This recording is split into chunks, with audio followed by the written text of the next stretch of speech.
Hello, good evening, and welcome to another edition of the CantinaMX podcast. This is a special Focos Rojos edition. Although my Focos Rojos are a little European. Sorry about that. But my name is John Jagu.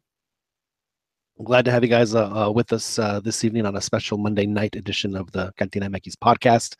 As always, a talented group of panelists with me this evening to help us dissect what we have seen over the past weekend. Of course, the big news, the most important news is that Pumas, that's right, Pumas won over the weekend, beating what most people, even my fellow Puma fan, the traidor, said that picked Pachuca to win the whole thing. So Chiquis, Beto Campa, what the are you? I mean, are you kidding me? They're missing Honda. They're missing their main. I need to load my horn for every time you hear.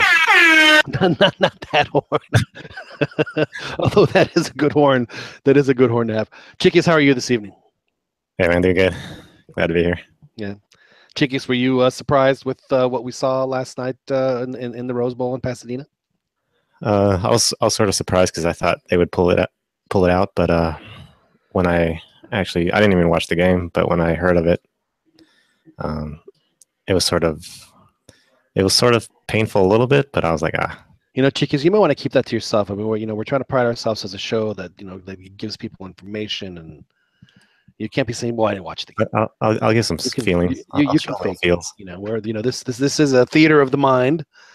So I had some good distractions, though. There's some good, as Ron will probably say, some good anti-gift distractions that helped me out. So I do feel bad for Marcelo Chihuahua, who I think has gone viral for all the wrong reasons. But we'll talk about that a little bit. Good to have you on, Chiquis. Thanks again for setting everything up. Chiquis, are we going to have a number to call tonight? Yeah, I can get that set up. Yeah, I think we should go ahead and do that because I'm sure that there are people that are going to want to call in and voice their displeasures and possibly send strongly worded emails over to the people of Pantalon Largo.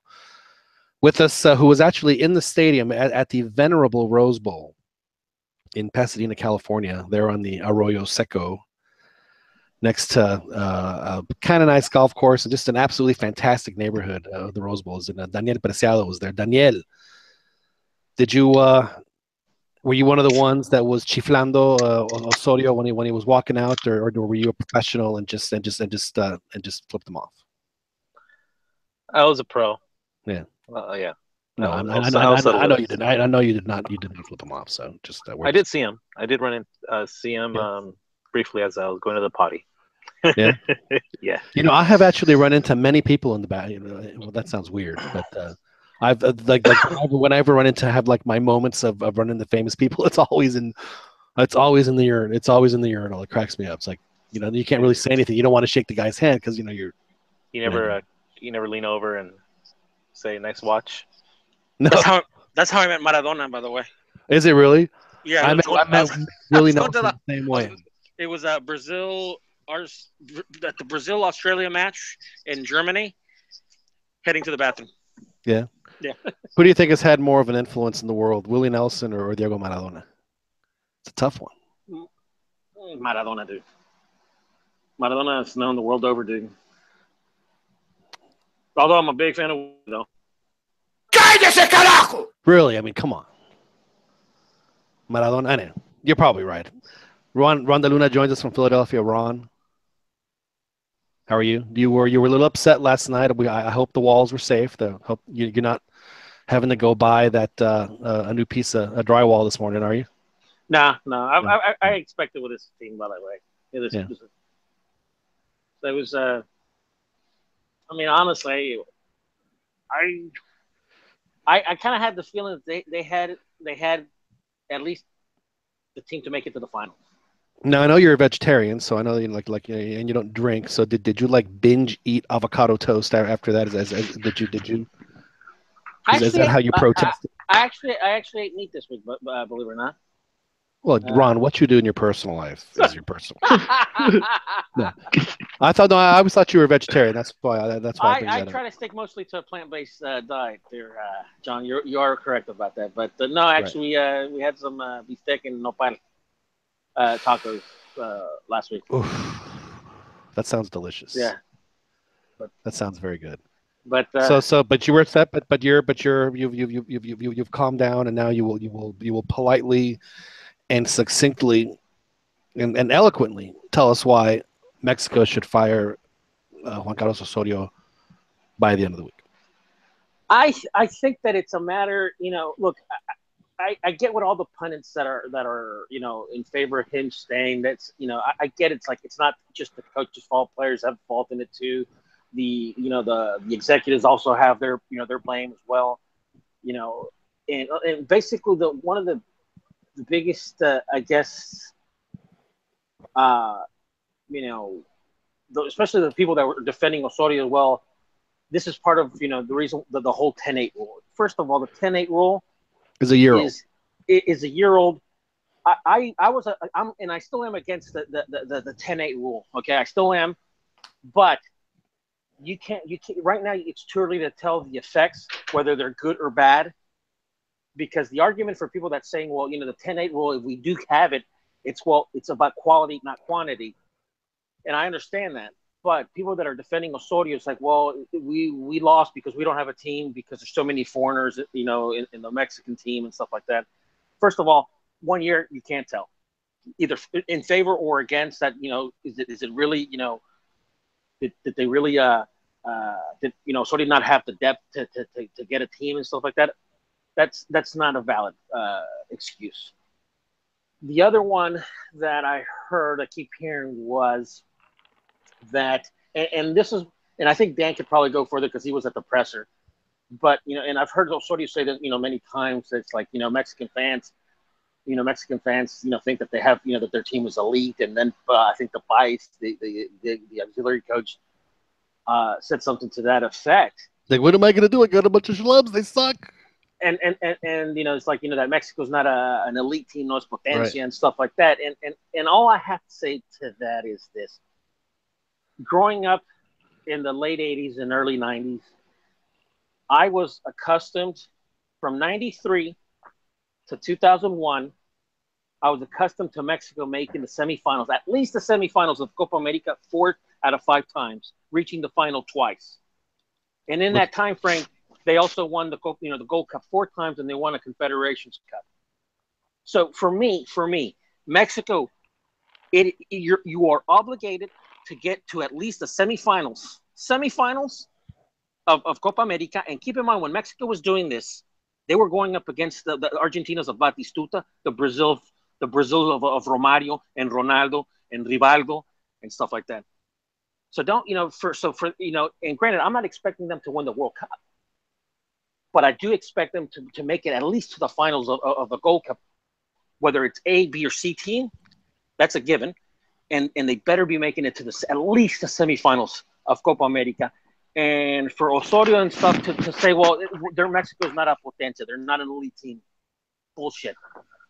That the teams from the 80s. That right there is almost to me, that is grounds for termination for it is. I mean, it's like me mal acostumbraron. I mean, that's really what the teams of the 90s and early 2000s, they got me, Yeah. It's like you're eating caviar and now you're eating basically, scrap. Easy there. Easy. Well, but before we get onto that, let's introduce the last member of our panel, because I don't want him to feel left out that we're not talking to him just yet because he hasn't been introduced. But we do want to introduce down in Orlando, Rigoberto Raton Ayala. Rigo, you watched at least the second half of the game yesterday, and we were talking before we went on the air when we saw Ayala take down the Jamaican player. I think we both had the exact same thought that this is going to go in the net. Yeah, I thought it was going to be a goal. As soon as I saw it was a free kick, and I was watching it with one of my buddies, and I'm like, you know what? It's better off that we lose right now. I'm like, Chivas can get their players back. I'm like, let's just get this over with. I'm like, I'm kind of just tired of this team already. Yeah, I And mean, then, go ahead. it's just been like a strenuous summer with this team, and it's just like I was kind of over them already. Well, And yeah, and people say well, se tiene que respetar las rotaciones and blah blah blah, but the whole to me the whole point of playing a tournament, and seeing. I mean, you just had 17 games with it was like 8 with one team, 9 with the other, however it's broken down. And you want to see progress from the first game that you see them to the last game. Say, oh man, these guys, they've been playing together for 6 weeks. They played pretty well. We saw it at the end of the world and the lead up to the World Cup and in the World Cup with Piojo. Definitely saw it with Vasco, but he made some questionable personnel decisions, and maybe didn't see it as much with La Volpe, but we saw it again with Vasco in 02. But this team just haven't done any. I mean, you cannot tell me that Mexico right now today under Juan Carlos Osorio looks better than when he started playing with them 2 years ago, which is going to be 2 years coming up in September, October. And they have not progressed, and that to me is reason enough to say, look, man, yes, you're winning and you're getting results, but the reality is that Mexico is just they have you whatever idea that you have it hasn't translated. It hasn't translated now for 2 years. it hasn't. You haven't seen any progress from this team at all. Yeah, and in fact, I would say they've actually digressed. Regressed. Yeah, they regressed. Regressed. Did I say digress? I digressed. Regress. Thank you. And when people first of all, like, it's maddening to hear the coaches saying that Mexico doesn't have the talent to win the Gold Cup. Like it's really like it. Well, is that specifically what he said? Is that what Pompey said? Was that no tenemos el talento para ganar este torneo, or did he say that we just don't have the talent to be an elite team? No, I think more than anything that he definitely said.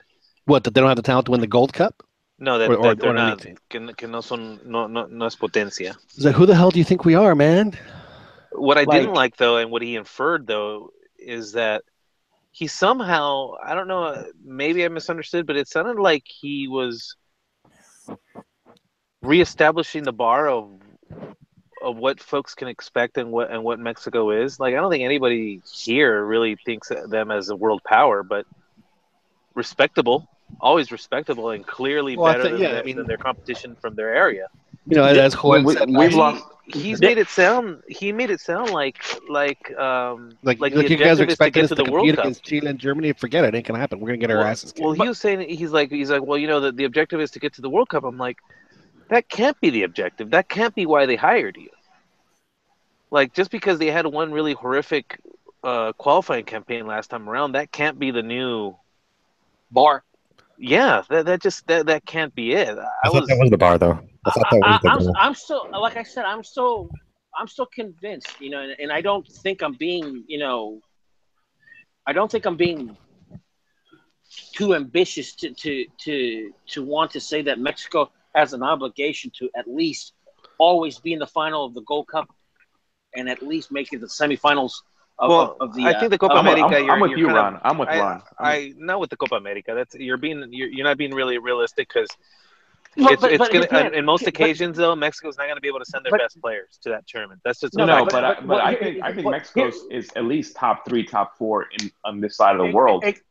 Exactly, and that's where I'm saying, because here's the thing, Dan. And if anything, I don't put more of the blame, like, I've heard some of the pundits and on Twitter and on Facebook and stuff like that, trying to defend Osorio about the 10-8 and stuff like that. I blame on Mexico not putting more importance on the South American tournaments like we used to. Because that's, I don't think there's one thing that's contributing, like where you have to. There's a number of factors that are But I mean, honestly.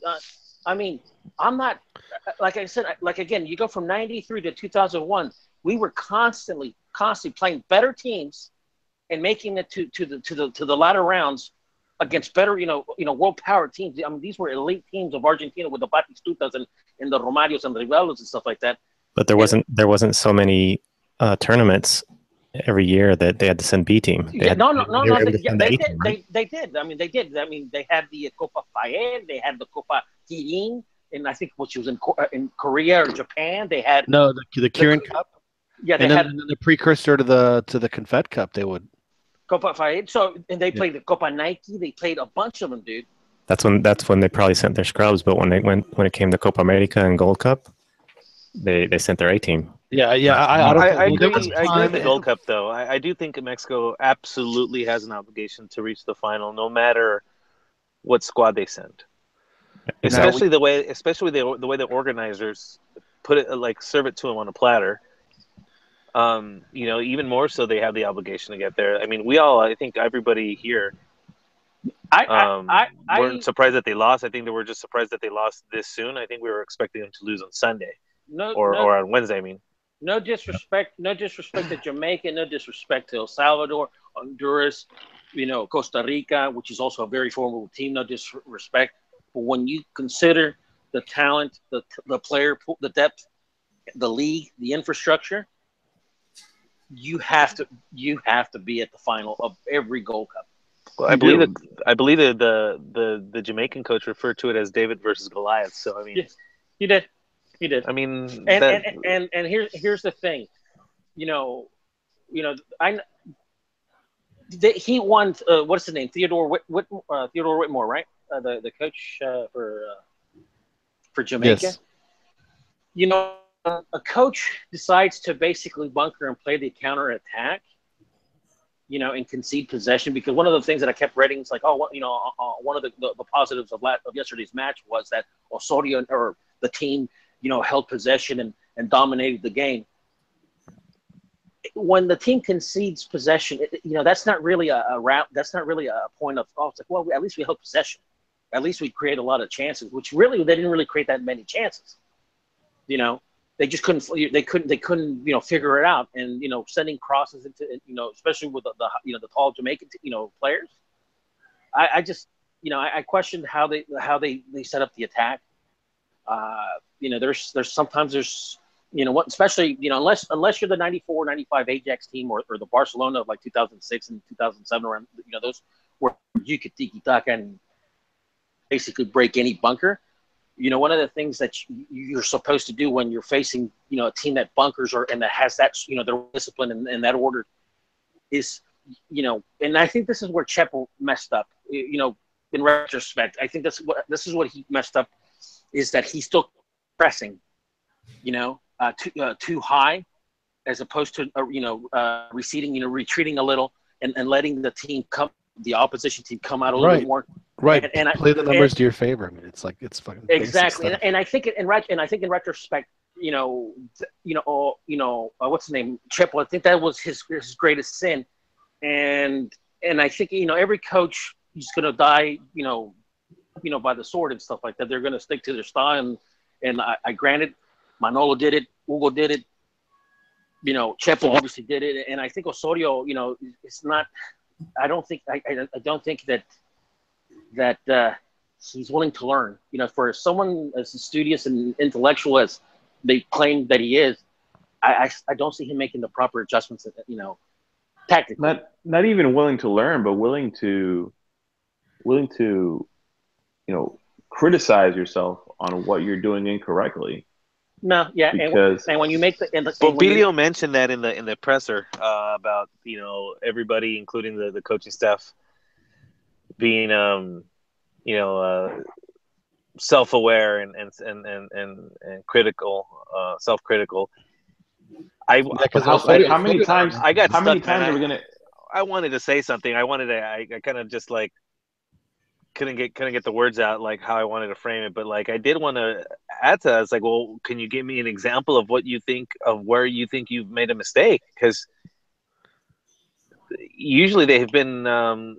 It's more along the lines, because what I heard him saying is that there's no nines. Mexico has no nines, which it's true.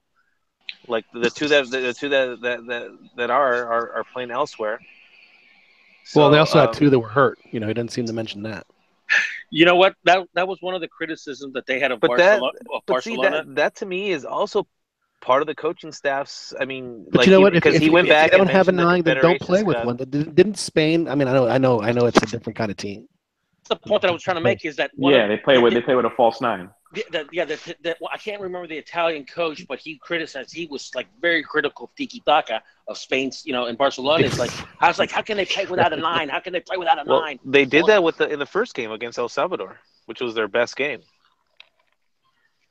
It's odd though, because I'm not trying to be an apologist, but it is kind of funny though when you think about it that it's damned if you do, damned if you don't. We're kind of chastising him for not putting in a player at a position at striker, where we're constantly chastising him for playing center backs. But he had a striker. Fullbacks. He had Cubo Torres playing, and Cubo Torres had the two only clear chances of the game, according to everybody. And Kubo is getting a lot of grief for his header. That they know it was a point blank, but if you look at the replay, Kubo did exactly what he was supposed to do.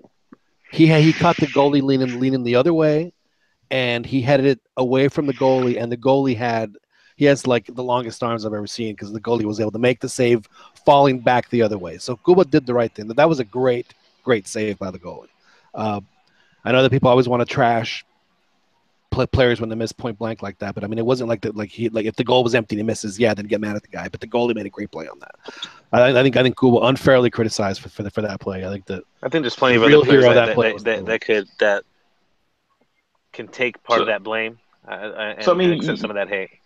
You have a nine. You're complaining that you don't have a nine. You have a nine. Playing, right? But then they play him every other game. Yeah, and then you take him out when he had your only opportunity to score. So it's like. But in fairness, what he was referring to is the quality of the 9-2 and the amount. Because he mentioned the injury to Pulido. All these things make sense. But like you're the one choosing these players. Why don't include more nines? But Dan, if you have a nine, if you only have one nine, then play the 1-9 every game. Like, don't sub him out. Or don't take him out. If you're worried about none of these guys, then why not call your boy from Santos? He's a 9. He's played national team games. That was the one thing I was gonna say too. That he mentioned this is actually like, and I don't know how he can claim that the players are trying to be. Like these is the next generation of players for the national team, and posing it like that everybody has to learn, and everybody has to learn how to play better, Well, but if that were true, though, I mean, you're completely shitting on them. You're complaining that there's no nines, basically saying that everybody that's there sucks. You're making excuses of the fact that this is an alternate squad. It's like they know that they're an alternate squad. You don't need to call them that. Excuse me, Dan, for a second. Just for a second. Juan Oliva joins us from Long Beach. All right, love it. Thank you for that, John. Hey, how's it going, everybody? Hey, Chivas for the next 6 months get the special love. It's it's like getting a pasillo every game as they come in. Hey, John, would you have taken Landin, who apparently was doing really well in the Costa Rican League? Honestly, Ron, I thought that this particular Gold Cup, going back on what you've said many times with what runs national teams in trouble, is when they rely so much on a group, and then that group is done, and you're like, oh my God, I don't have anything behind me because I haven't, I don't know what I have. Yeah. That they should have sent at the very least a U23 team to this thing, kind of the way that Germany did to the Confed Cup, because I mean, as you're saying, and I think as we all agree that even a Mexico U23 team should at the very least make the final at a Gold Cup tournament. Yeah, the 2009, and I don't even mind Cup. losing semifinals as long as you're a U23 team. You can't be mad at that. Yeah, exactly. Just and that to me, I think would be, thinking that really for 2018, I mean, there's going to be a major generational change from 2018 to 2022, and who?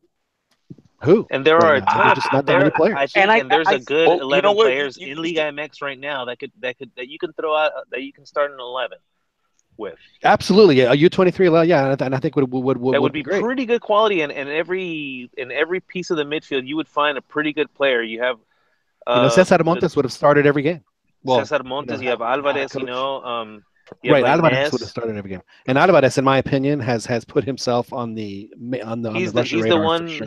he's the one true bright For spot sure. out of this whole awful tournament. I think Yeah. one of the He's a great I player. think one of the also reasons that a lot of the criticism towards Osorio is justified is because again right now I know that after 2020 this coming World Cup there's going to be a transition and we're going to have problems. I know that, and whoever the coach is, I will give him whoever it is, even if I don't like the coach, I will give him that leeway. But right now, we have a very, very good team, very of both veterans and young players, and I think that's one of the reasons why a lot of fans and even pundits and reporters are pissed off is because this is a very good on paper and we know the potential of these players. We've seen the potential of the player. Yeah, we've seen them in action. I mean, at their best, I think Dan has said it. They can give anybody in the world an extremely competitive game. Yes. I'm not saying they're going to win, but they're yeah. If Osorio is not bringing that out of these players at all. If the stars aligned themselves and we were able to get a seed, it ain't going to happen. If we were, I'm just saying, given the potential of these players, and the stars aligned themselves, and we had a seed in the World Cup and stuff like that, and the players played to their fullest potential, I could really see this team being a semifinalist. But I don't see it. I don't see it with this coach. I don't see it with this. I mean, Mexico fans need to brace themselves for the fact that if Osorio stays, and I'm pretty sure it's going to happen. If Mexico makes it to the knockouts, it's going to be a major miracle.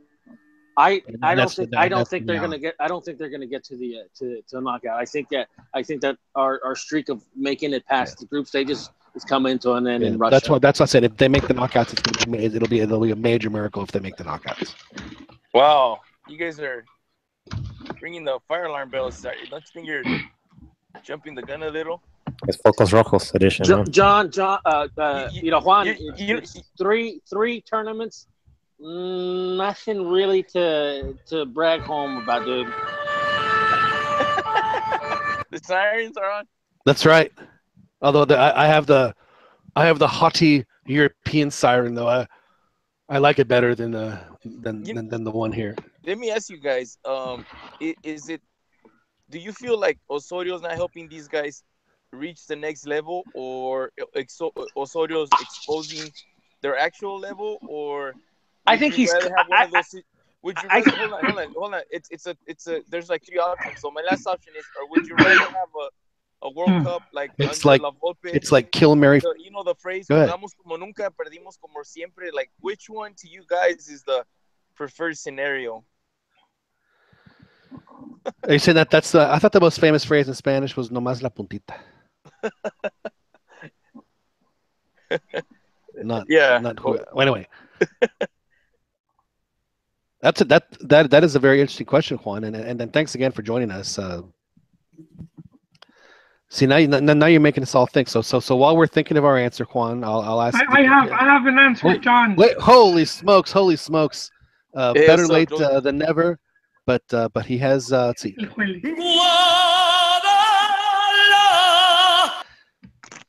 That's basically Mexico's second national anthem, right there, John. Juan, yeah. See, ahora sí me picaste, Joel. Well, I don't have to say it would be the Huapango de Moncayo, but that's actually not the national anthem, but the national song. I believe that is the national song of Mexico, if I'm not mistaken. That is another good one. Yeah. No, to answer Juan, I say he hurts the players because he plays them out of position. So a lot of times you want to maximize a player's potential by using him where he plays best. you move them around or you put them where they're not used to playing or they're not as effective, then you end up hurting. Especially when you're going up against better opponents, and you're gonna move a player somewhere where he's not used to playing. Yeah, the thing is, a lot of those guys, they weren't always. They didn't play like look at Memo Chua. It wasn't his youth record that he was actually. He didn't become a goalie until much later in his youth career. So I mean, he's probably when he debuted. He how long had he been playing the goalie position? Hey, I've seen him since he was 18 playing a goalie. Yeah, Memo's but been- you're talking about players that are professional and that Exactly, that's, Jody. So that's just excuses, No, it's not. Oh, No, it's not. What? No, it's not. Because Come on. Alvarez did a decent job at right back, but he's not a right back. He's a center back. He's not. No, he's giving also- you, he's he's more of not a giving you the holding- depth. holding He's not giving you the depth when he had the depth a real right back gives you.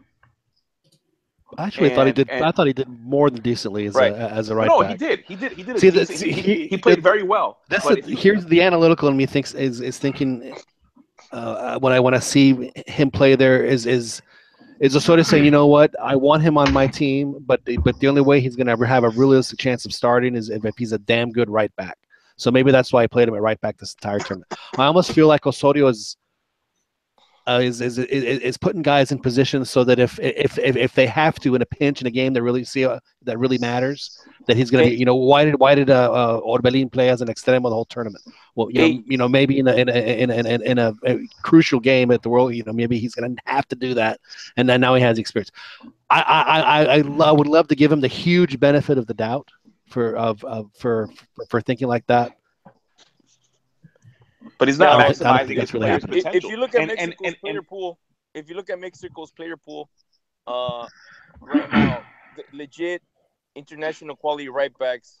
Like for example, you got the Velas, the Catitos, and so on in these various positions. But do you actually have a right back of their quality? You look at the center backs. We have decent an amount of center backs, and that's why that guys that have normally been center backs have been played at right back because they could offer more. Even Layun has been moved over to right back because there's nobody, at least to Osorio's satisfaction, that has the quality. Now you guys argue, hey, well, he played Machin as a right back, he played so and so as a right back, but maybe, I mean, who is there? Who's the option to play there now?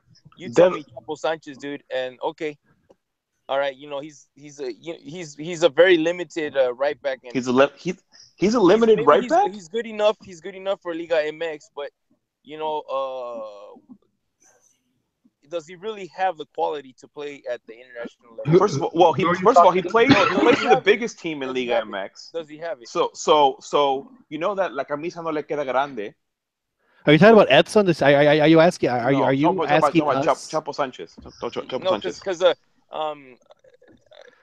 he mentioned Chapo Sanchez a few episodes back as the legit option. I mean, maybe Well, isn't Chapo like 5'2"?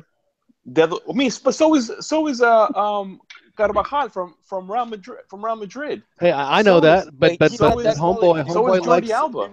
homeboy likes the tall defenders, and if you're not tall, you ain't playing.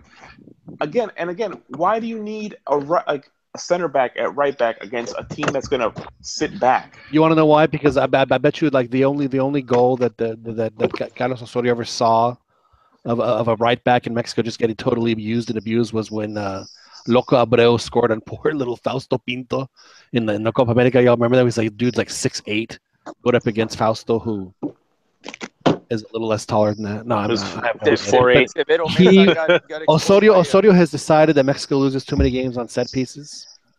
So he has getting us, manhandled by Break Shea. Remember that guy? And then okay, but you also have Devils Lopez on the bench. Sorry to interrupt you guys. Yeah, I'm not sure what are we discussing here? He couldn't handle the pressure.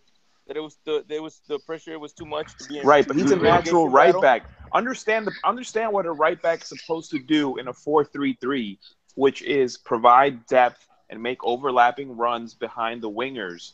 And the right back, a center back playing right back isn't doing that right now. So what does your right wing do?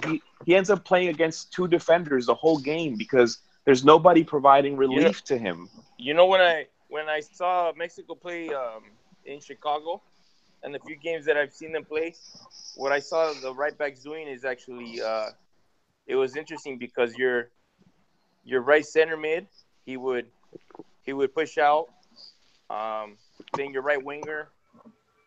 The point was there was a rotation of the three positions on the right and on the left. So I don't think it's always going to be the case that your right back will overlap. Maybe he's got to be more multifaceted as far as Osorio is concerned.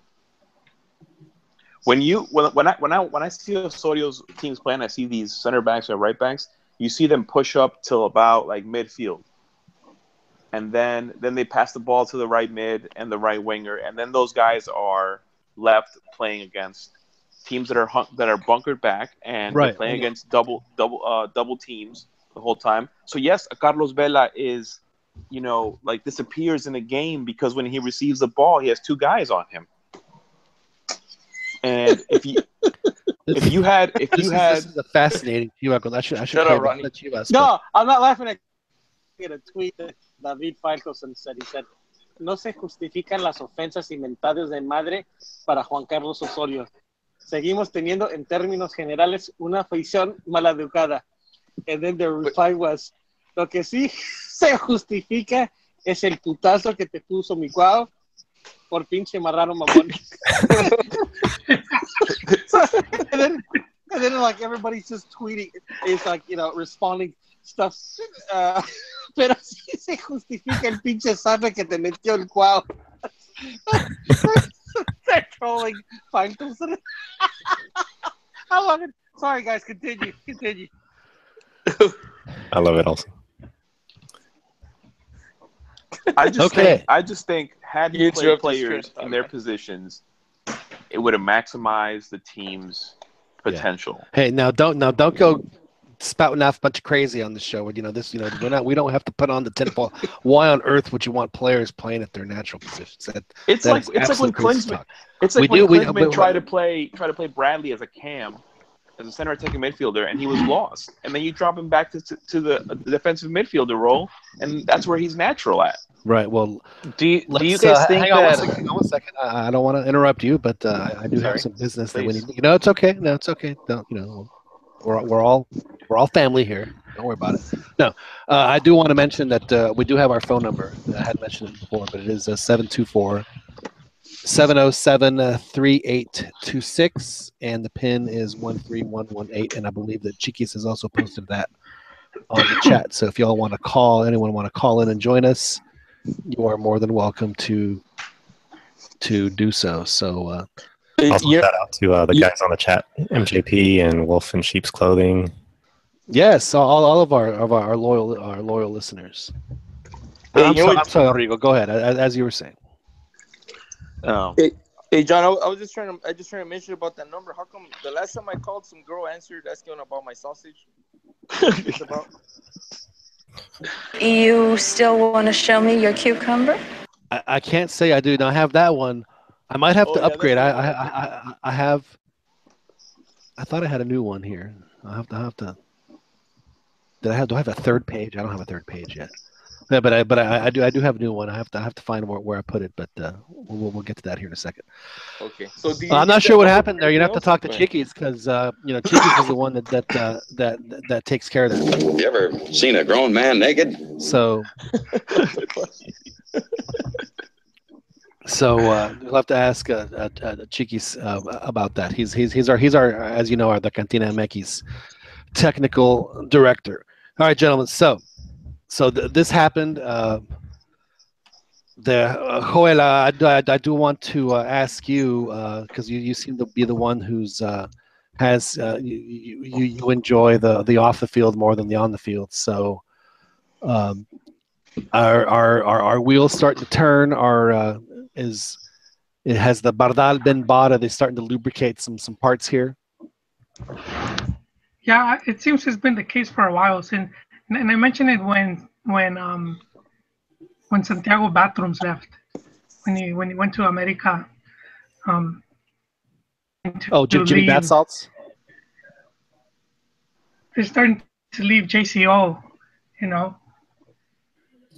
And Right. and you saw it. I don't know if you guys saw the clip leaving the Rose Bowl and he's getting harassed. That's terrible. You know what that was? Yeah, but That was Cersei walking up the the shame, the walk of walking shame. up the hill, the walk of shame, Shame. naked. Well, Yeah. well, Necio was with him, but when that happened, Necio just, started walking faster.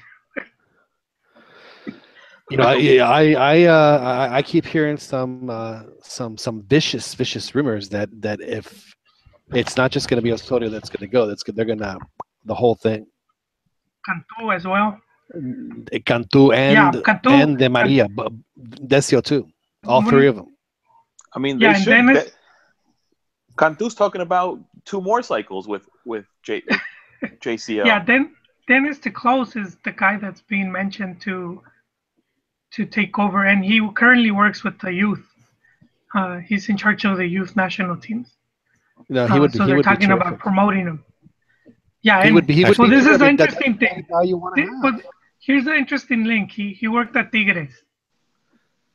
He also worked at Chivas, and he also worked Yeah. at Toluca. You know been what? around. He worked and in some of those. state too. Yeah, did Yeah, but the Tigres, there's do a you know Tigres him? connection right now. Cambia Rayas, 'cause- do you know him? No, I don't know him, but I know he was out here before he went to work for Tigres. Was that pre Hans or post Hans? That because I know that's how you look at life as a Chivas fan. Is I think it's post Hans. Post Hans, okay. Let's punto y aparte. Okay, Joel. So De Close has a Tigres connection. Please continue spinning this yarn. Well, I mean, that's the other rumor that Tigres is willing to lend. For people saying that Tuca Tuca doesn't want to do team. it, I think Tuca would love to coach a World Cup. Or just for the world. Like, I don't think he wants a whole cycle just because he knows what happens. And he's not going to get the whole cycle. All he has to do is come in and coach the World Cup. Yeah, and who wouldn't want that, Yeah, seriously. If the team qualified, you could get a handful of friendlies before. And then you bring in the guy to start the process of going through the generational change that we talked about earlier, because that's what's going to happen. The next guy is going to have to deal with that. Yeah. So bring in a guy that knows how to handle that. And there's one thing to tell it's an interesting fact that I learned from John actually. Tuca's never been sacked in his whole career in the Liga MX. That's right. I got a question for Jolie. And he's been coaching since 1995, 1995 or 96. He's been coaching a long time. He knows when to pull out. But I hate to burst your bubble, though. John Sutcliffe says that Osorio's staying until the World Cup. So you heard it. You heard it there first. Sutcliffe. Well, you know what we have to say to that, don't you, Beto? Sorry. Yeah.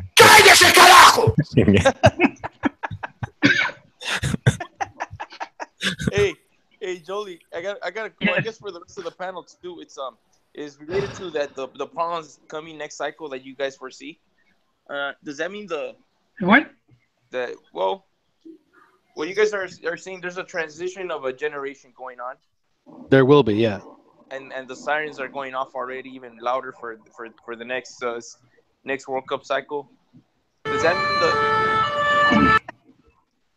that mean the Nestor project it's pretty much not giving results, or was it not followed through? I don't think I know that you guys both love Nestor, and I read Nestor's project, and I thought that the ideas were solid. Nestor's project had it was 3 things. It was they're going to play as many tournaments as possible. That was number 1. Number 2 was all of the coaches are going to be Mexican. As far especially all the youth coaches are Mexican. And number 3, they were all going to play the same style. That was the 3 parts of Nestor's plan.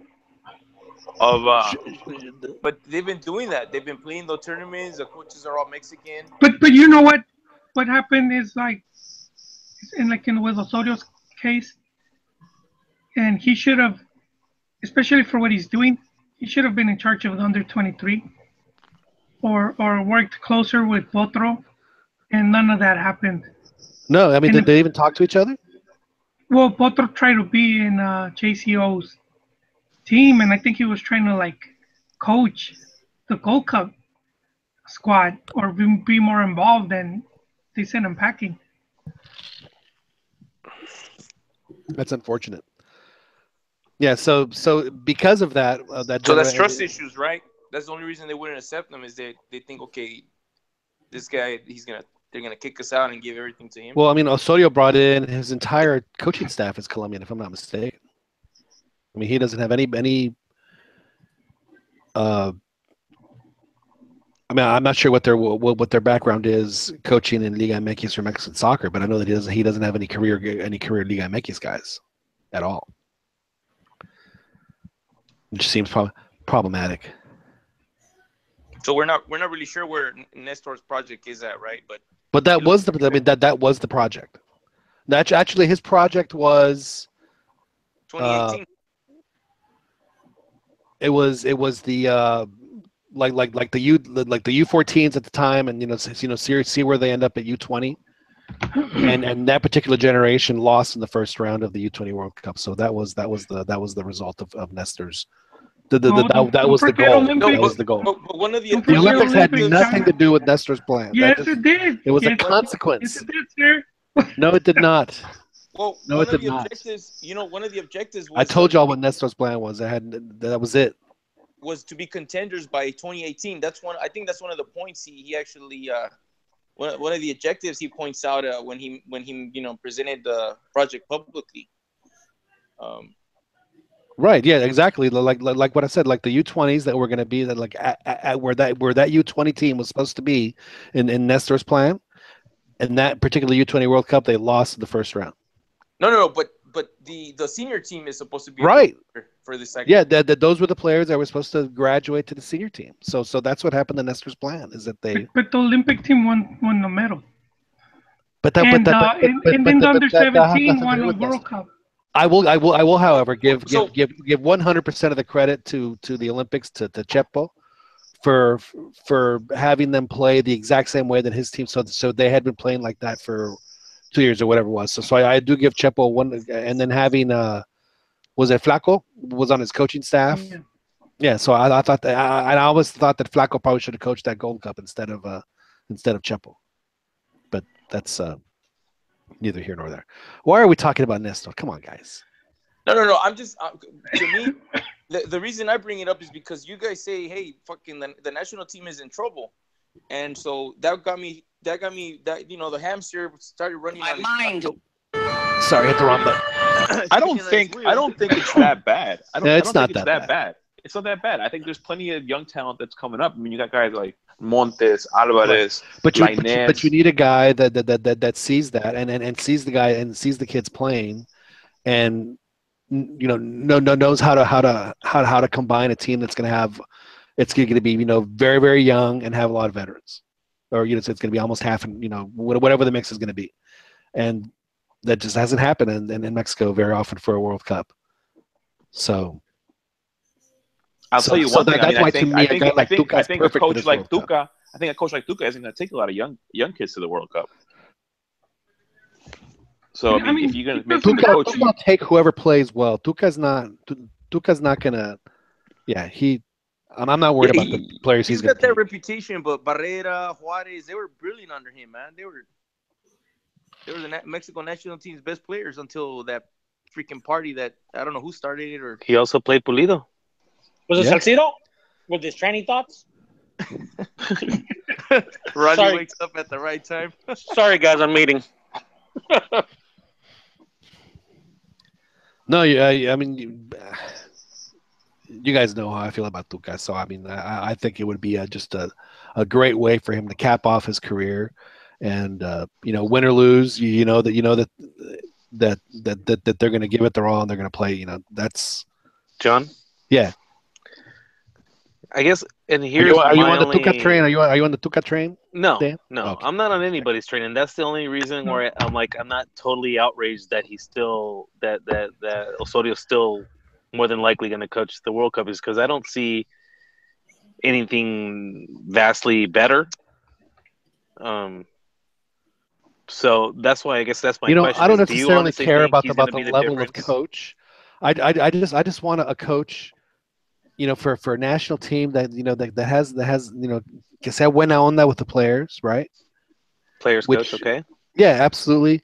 And one that says, guys, we're going to play, as good as we know how to play, but just don't, just play within yourself. Don't, and just play to their strengths. And Osorio, unfortunately, just he does the opposite. It seems to me. Because I still think, as ugly as he plays, I still think with the caliber of players that are there, that somehow with the World Cup being the World Cup, they'll get through the group stages and then flop in the first but that's knockout. The thing, though. But that's like exactly what's going to happen. Is that what they hired him They're going to for? get whipped. No, I agree. That's not what they hired him for. But my point is that I don't think any of these other guys are capable of more. Yeah, but with the other guys, you're going to have a much better chance. But with the other guys, at least you thought, we have a chance of winning. Yeah. With Osorio, you don't have a chance of winning. Do you think Tuca or Piojo or Almeida or Diego Alonso, any of those guys would have left Carlos Vela on the bench against Germany? Absolutely not. Absolutely not. You play your best 11. I don't know. I've seen coaches sit some pretty good players. Who'd you say did that? No. Who's Chivas' best player? I mean, never mind. Who's Chivas' best player right now? Yeah. Well, actually, I have a question for you Chivas junkies. I was driving back from Houston after the game, and I was listening to the Chivas game. And the sideline reporter was talking about some 14, 15-year-old kid who's supposed to be just like one of the greatest prospects they've ever had, according to her. So it's supposed to be just did y'all know who she's talking about? I think that's Jolie's nephew that went out there. Is it Nestor's nephew? Is that what you said? Jolie's. Oh, Joel, is it your sobrino? No, I don't have. Yeah. Joel, do you know who Tío Gamboín? Anybody of y'all know who Tío Gamboín was? No, sir. Ron? Was he from the Lucchesi family? No. Tío Gamboín was the guy who hosted the afternoon cartoons on Canal 5. Like he was the guy they'd have in between cartoons. Oh, you would have to grow up in Mex for that, John. Oh, Puros Pochos right here. Hey. Well, maybe Ron got to see something. Well, I thought that you guys might have heard of him. Man, be careful. No, I never really watched. I was never much of a cartoon guy, even as a kid. All right, sad childhood. All right, weirdo. So you know what? He watched Carusel, I bet you. No, see, Ron is Americanista, so you're sobrino? He watched Chabuelo. So none of you guys, none of you Chivas fans, you're obsessed with Chivas. You guys don't go into the youth ranks. You don't know what I'm talking about. I mean, I don't know anybody at 14, 15. I know we had a 17-year-old play this week. We had Chiquis likes taking pictures of young guys. How old is that? What? Oh, it's true. He might know. He calls it scouting. Yeah. Shirts versus skins.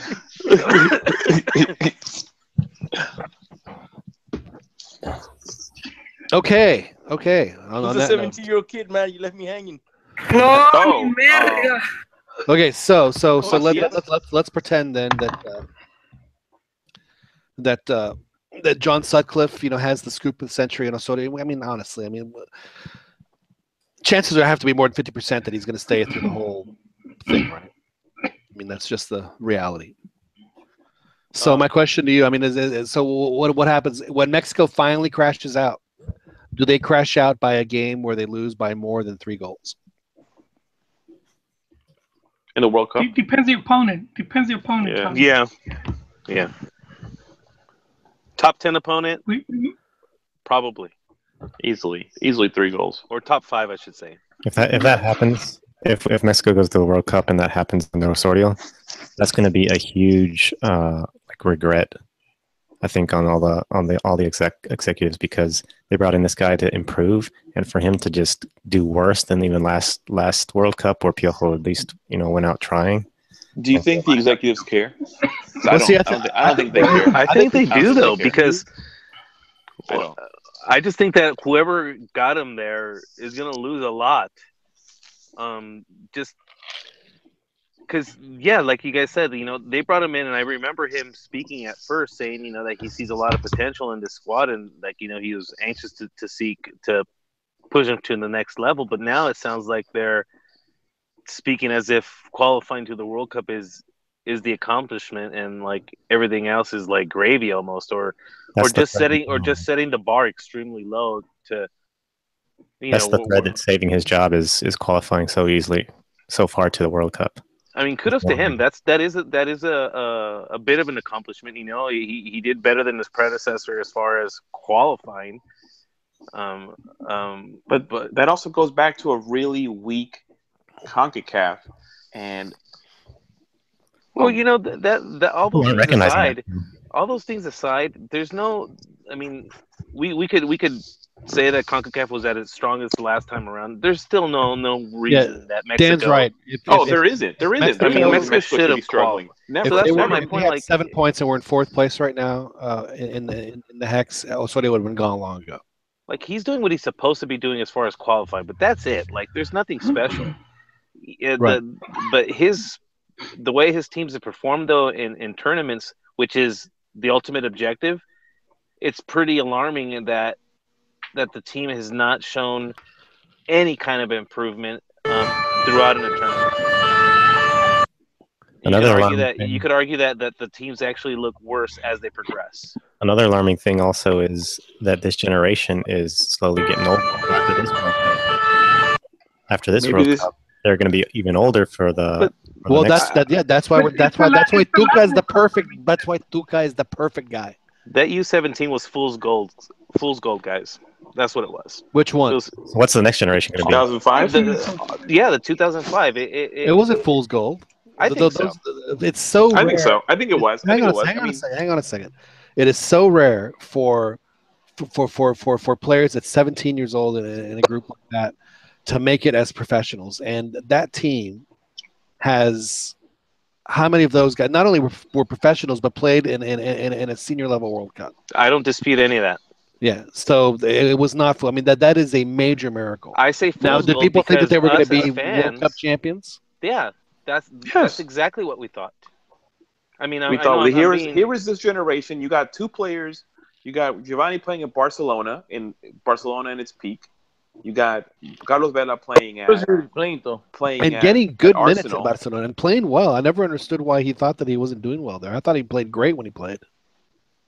So I mean, I definitely thought I'm like, this is gonna be like 2010. We're gonna at least go deep into the World Cup. But then he decides he wants to go to MLS.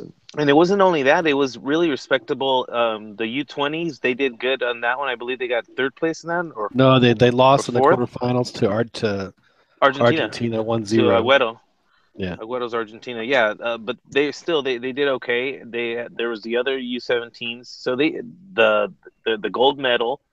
So there's little hints here that for us as fans that Mexico is slowly progressing, and that eventually some of that success will trickle down into the senior team. But it's not even close. And I'm starting to think that it's fool's gold, because these guys, we could blame Osorio, but these guys have been here for a while. There's a quarter that they were there for Chepo, they were there. I guess Aguirre, Piojo. They've played under all these dudes. Right. So and again. Because of that fact, Dan, I mean, why do we have to continue this ridiculous proceso if the guys that you have already, they've ya son hechos y derechos? So, instead of trying to experiment with these guys, say, hey man, this is what we have. Let's just go out and do the best we can where we can do it. You know what too is you know, I didn't watch. Well, you're a coach. You're a coach, right, Reyes? You coach. He's still on board, clearly. No, well, look, this is the. Well, I guess a couple points. One is I keep expecting like Osorio's gonna show up to the World Cup and he's gonna blow us away, but I think that's unrealistic. So far he's shown that he's come again. He's with that. He's so pragmatic that he's impractical. You know what I'm saying? Like he's trying to be.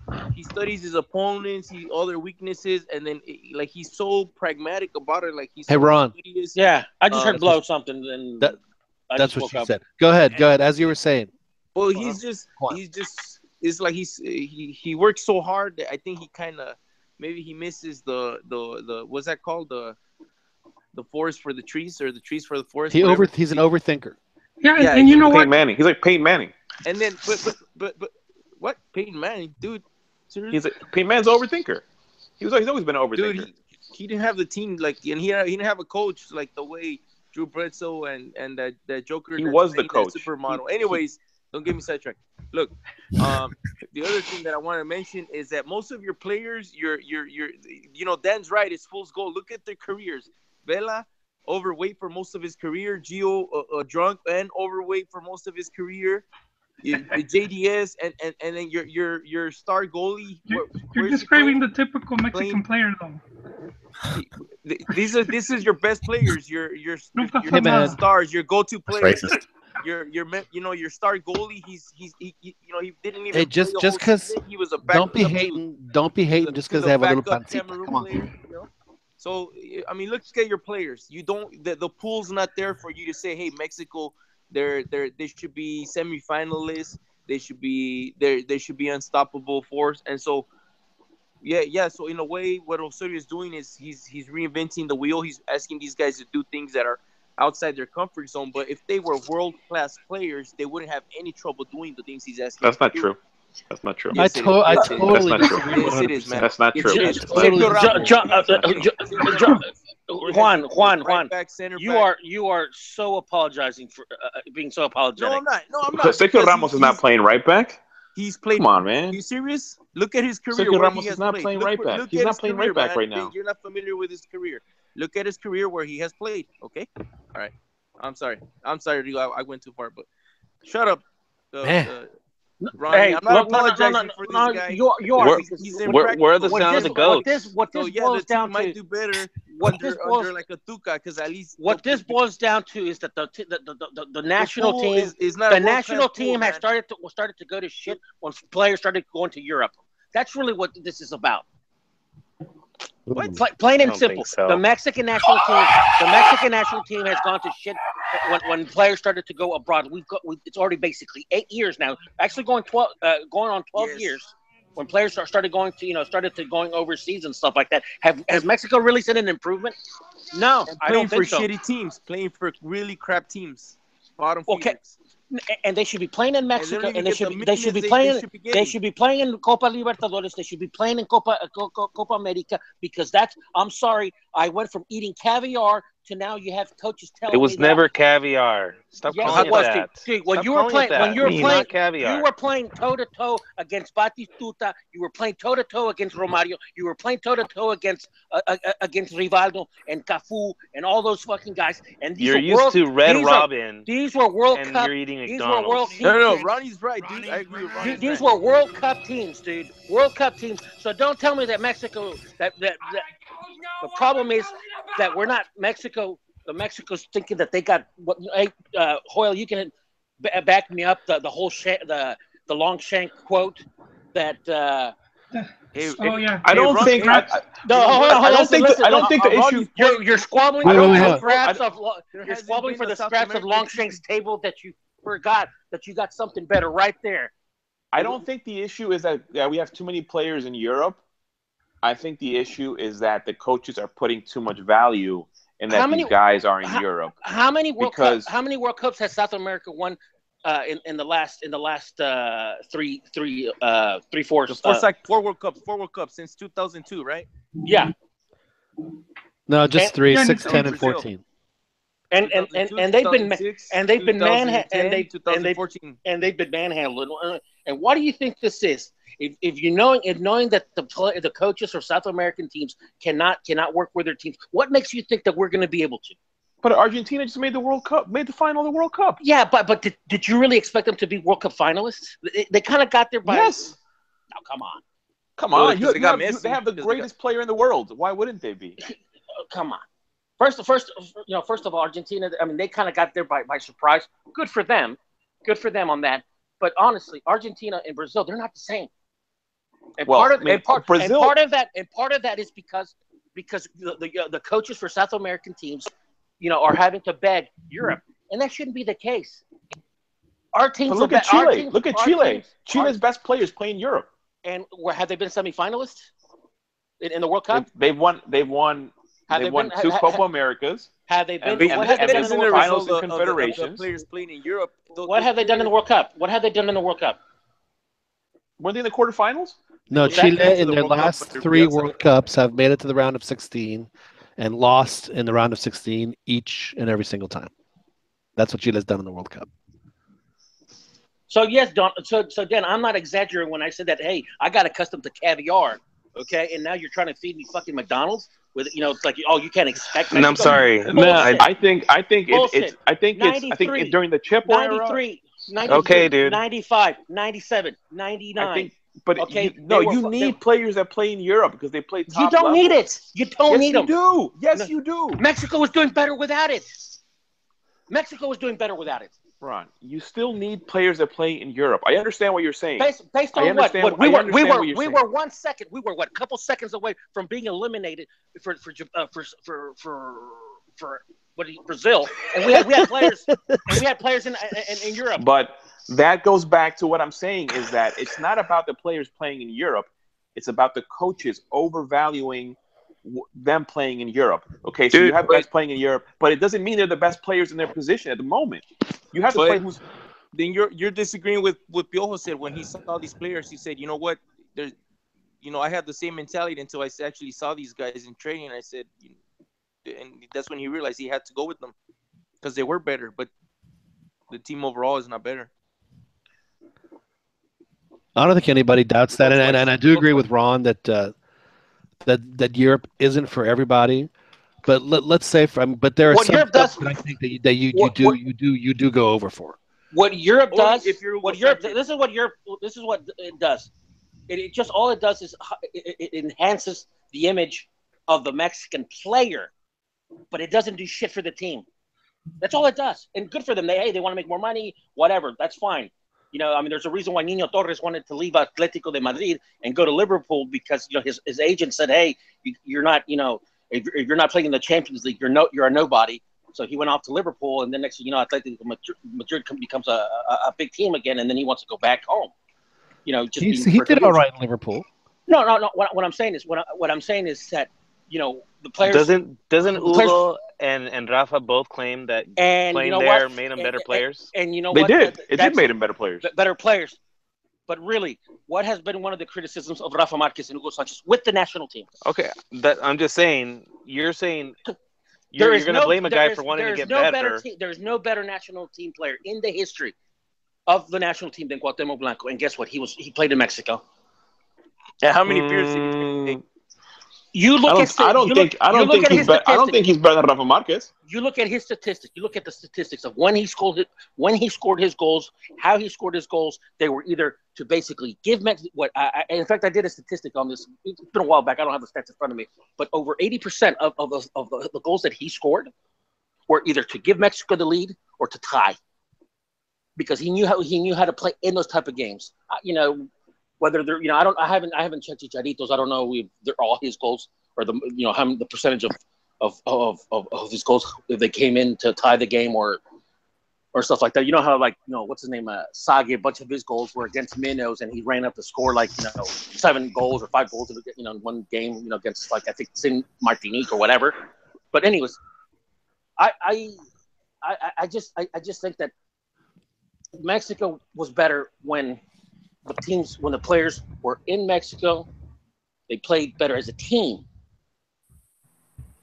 and and rather than going to Europe, because Europe, I'm sorry, just like I'm against the 10-8 rule. I give it time. 1 year is not enough time. But I'm sorry, but I've seen what almost 10 years or going on 12 years looks like of teams of Mexican players going to Europe. And you know what? I'm not convinced. As much as I admire Hugo Sanchez, I think he's full of shit with it. When we have 12 players or whatever in Europe, you're going to see the difference. I'm sorry, I haven't seen it. Do we need another 10 years for this? Do we need what? You tell me. And also, Ron, I want to add to that. If it hasn't changed, yeah, then it doesn't matter whether they play in Europe or they play in Mexico, because it's not increasing or decreasing the level of play. It all stays the same. I So mean, what again, difference does it make where they play? No. It hasn't stayed the same, John, because we were almost guaranteed shoe-in semifinals in Copa America. Yeah, but we haven't seen this team play in a Copa America. Well, we did see it in the Centenario, but we didn't see it play in South America. We saw the red wedding where they got ass raped. But they never got to play one in South America. You know what? Much less with which is worse because it was exactly. Should have looked even better. We let somebody come into our home. Oh no! Believe me, I'm not disagreeing with you with that. Take my wife into my room and bang her. That's what happened at the red wedding. That's what it felt like. No, I wanted to add to hell? And then I paid the dude's cab fare to go home. That's what it felt like. No. You do Uber now, I think. Uber. You did Uber. You did Uber Deluxe. You did Uber Deluxe. And the guy still left you a bad Yelp review. That's right. I want to add to what Ron was saying, because there is this general consensus that going abroad is what's going to help us. And players that go to Europe, it's about 2 years. That's about as long as they can last. And there's a big number of players that go very young, and we don't hear about them again, or they just disappear. So I mean, I think there is this just false belief that that's what we have to do. I think it helps. I think it helps in improve a player. I mean, but see, this is the thing. If you're good, you'll be good no matter where you're at. So if you're really good and you go over there, then you're bound to have a good career, and it can't help you. No. See, the thing for me about the whole going to Europe thing is, if you're going to go to Europe, Liga MX, in my opinion, already plays at a level that is as competitive as, outside of maybe 3 of the 4 top 4 leagues in Europe. It would definitely be at least a top 10 league for sure.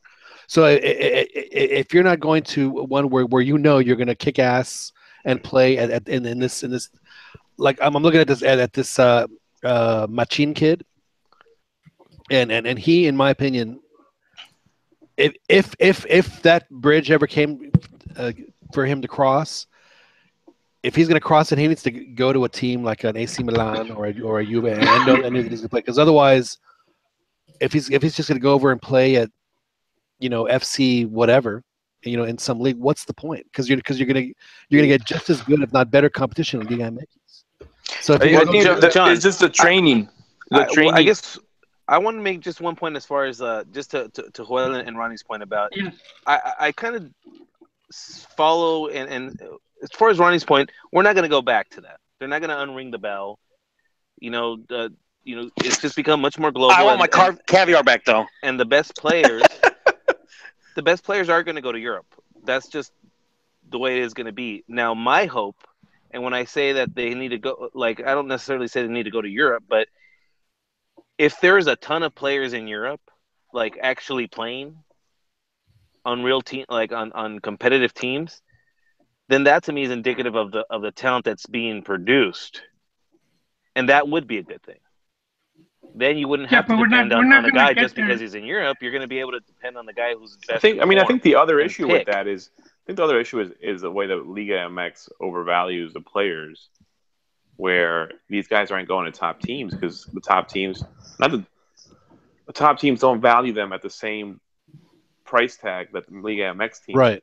value them at. But why should So why should are this you going to Liga pay? MX Oh my value God! them? They should underpay the players. No, not the talking about the transfer fees. So Yeah, but if they're worth why that are much, you going to pay 18 million for a Mexican when you can pay 3 million for an Ecuadorian? Why would you sell them for Yeah, less? But they're not worth if they're that. worth that much to you, why? To you, maybe. Yeah, to the club they are. Pulido, I don't think Pulido is worth 20 million, but He's not. what he's done so far. How could you But say he he's is not? to You guys won a Chivas. championship. Yeah, but he's Yeah, not he worth. is He's to not Chivas, worth man. 20 million though. I mean, I think he was But already he is worth to the it. club. You I'm won. being realistic. Hey, guys! You won. I posted I copied you on guys on a cartoon of the Brazilian player of the before and from the yesteryears and now, just to get an idea of like the difference. And this is what I'm seeing with the Mexican team, the player now. Just I'll put it on Twitter. We got a phone caller. Okay. We do not have a phone. We have a phone caller. Seriously. Yeah. Who joins us here on the CantinaMX podcast? This is Ray from Milwaukee, guys. Hey, it's Ray from Milwaukee. Ray, how are you? Hey, what's up, Ray? Well, all right. And Yeah. I read a book called Soccernomics, and I recommend every soccer fan reading that book.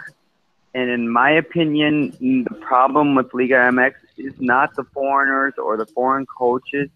It's just the fact that we're a third world country where there's extreme poverty, and that the only way that Mexican soccer really is ever going to grow in the way people want it to grow, it is when the economy becomes strong and the nourishment of undernourished first-class people have a decent living. And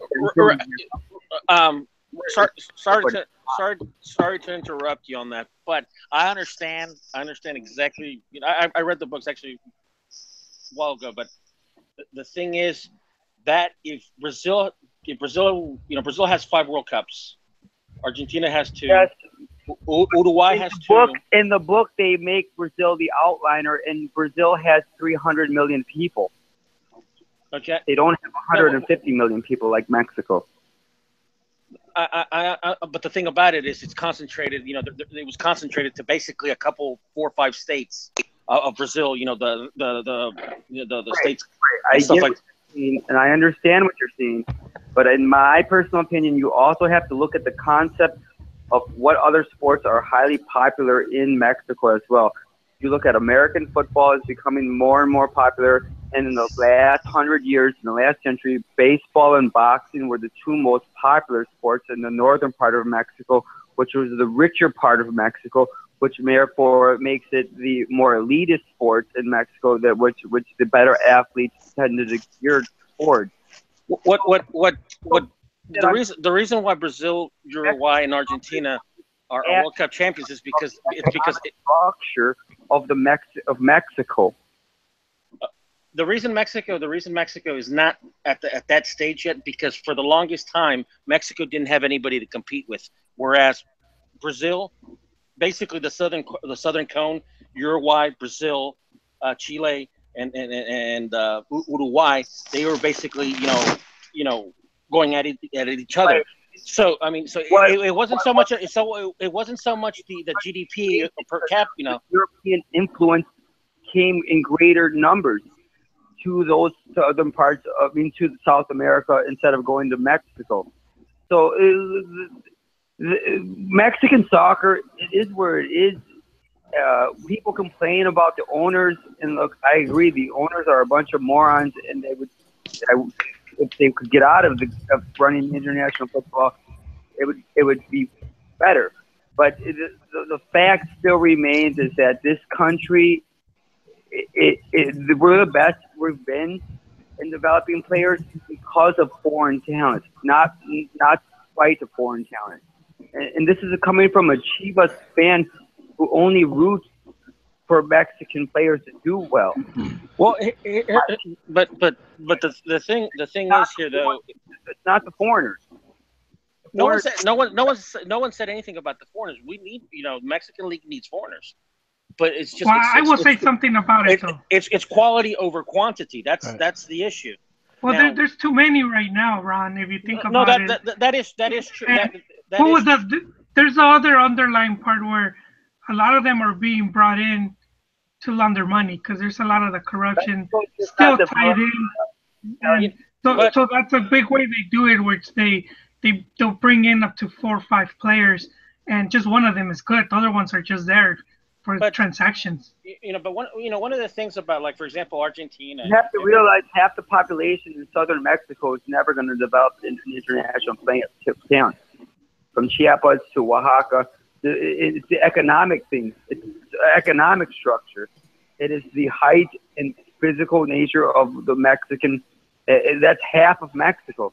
But be careful with that argument, and the reason, because one thing that Spain, the Spanish national team, did was to basically go back and go for smaller players. Like, Barcelona was one of the things that they did was they started to value and scouts started to look more at smaller players that were gifted. They invested a lot of money in the because like the well nourished and well fed, and that's just not what we're doing. Because for what's the name, because Club Chiapas has the money to do that, to go out there and spend the money in developing and making sure. You know how much money it costs to get a player like Messi? You know how much money Barcelona is feeding in their youth system? Dude, you cannot tell me that there are not clubs in Mexico. I mean, does every single club in Europe follow the Barcelona model? No, they can't. No, of course not. So, yes, what you're saying is true, but I mean, if that's the case, there are plenty of clubs in Mexico that can make that kind of investment. I mean, Liga MX is top 5 in the world money revenue wise. Who owns these clubs? Who owns America, the biggest media company in Latin America? Who owns Tigres, one of the biggest cement makers on the planet? Second biggest. The thing is, John, I still think that Mexico eventually is going to have to. It's not going to have to go to Europe. I think eventually that it's going to have to merge with CONMEBOL and play with CONMEBOL. It's going to have to for them to make the leap, because honestly, that's not going to happen. That's not going to happen. Well, it's going to happen but the U.S. is going to be a part of it. Hey, let's get that. Hey, thanks for the call, Ray. We really appreciate it. Thanks for listening to the show, man. But one of the things when he brings up, is that if you really think about it, when in 1950, when Brazil was hosting a World Cup, they were professional already by a good while, and they had the infrastructure. Mexico's professional league started in 1943. So I mean that kind of puts perspectives on things, and I mean they had team doctors and psychologists. So I mean, for them it was a lot. It was serious business. Not so much yet for Mexico. So I mean, Mexico is still, in many ways was catching up. So I just think that Mexico needs to start taking, who was it, the owner for Atlante, for what's his name? Well, I'll tell you what, Ron. I think the 10-8 rule, I think, is actually ultimately going to actually benefit the Mexican players economically, because I don't think that, we're seeing the transfers that we see in Mexico for Mexican players. As y'all say, we're never going to see them in Europe, but I think we're going to start seeing them a lot more in Liga MX. Because of that 10-8 rule. So it could be, and that was what I was saying earlier about Edson Alvarez. I think Edson Alvarez is a great talent, but if he's going to go to Europe, go to Europe and play for a Liverpool. Yeah. Go to a club. Don't go to play for Real Betis. Yeah, John. What we also seen is, and Conor Rodrigo has said, we've seen clubs now paying a lot of money because Chucky left for a good price tag, more than double than what Chicharo left. See, I mean, if Chucky was 19, PSV would have been perfect, but he's 23. I mean, yeah. But think about it. Like, all those people, think about how many people thought he was overpriced. Remember a couple. It was actually one of our earlier podcasts. I kind of got shit for it when I said, that Mexican players don't need to be going to Porto. Well, I think it depends, Ron. I think it depends. I mean, if you're 21, between 19 and 22, and Porto picks you up, then yeah, I think you should absolutely go to Porto, because then, I mean, because Porto, they are the champions of buying low and selling high, and then you could do very well for yourself in your career if you take off at Porto. Unfortunately, Hector Herrera has been at Porto for 5 years. I mean, that's, he's not going anywhere. And he had a fantastic World Cup, and he still didn't go anywhere. Yeah. He didn't follow it up with the season. That was on him. He went through that weird rut that just lasted nearly a year. But you said it would do great for their individual career, and that's going. Well, I mean, it's a chance you have to take. I mean, seriously. I mean, are you going to get a? Let me ask you this. See, again, this, and that doesn't mean he's not a better player. What is more important to these guys? Their well-being or coming back to the national team to see if they can get that quinto partido. That's selfish, though. It's not selfish. Well, I mean, it's that's looking after number one. It's looking at well. How is that selfish, though? How is that selfish? That's just being normal. You make career decisions. That's like Cristiano Ronaldo getting mad because someone else based on your nerd groups. A goal. Do you make career decisions based on loyalty to your nerd groups? No, but you're not going to put. So why are you asking these guys to make decisions based on, should I sign this $56 million contract, or should I go play for America because it might help the national team a little better? Yeah, but you're making millions in Mexico, and just why can't you go make more millions somewhere else? They're not. Maybe I want fans from all over the world, not just Mexico.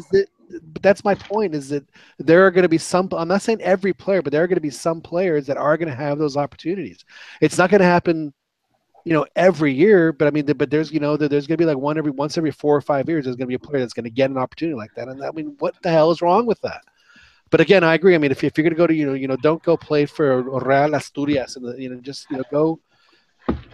The league, if you're not going to improve the level of play, what you're already doing, to me, it's just.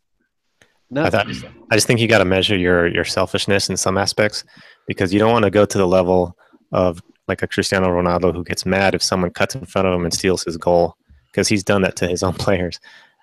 And I think the dream for every Mexican player that goes to Europe is to get called up to the national team. Even the I think it's beyond that, though. I think that's just a mere part of it, though. You're going to tell me? I mean, I think overwhelmingly more and more. But why do you have that priority, expectation? Or at least half of it? Yeah. Is to want to maybe one day, because the dream is to represent a really big club in the Champions League. That is the end all be all for these guys.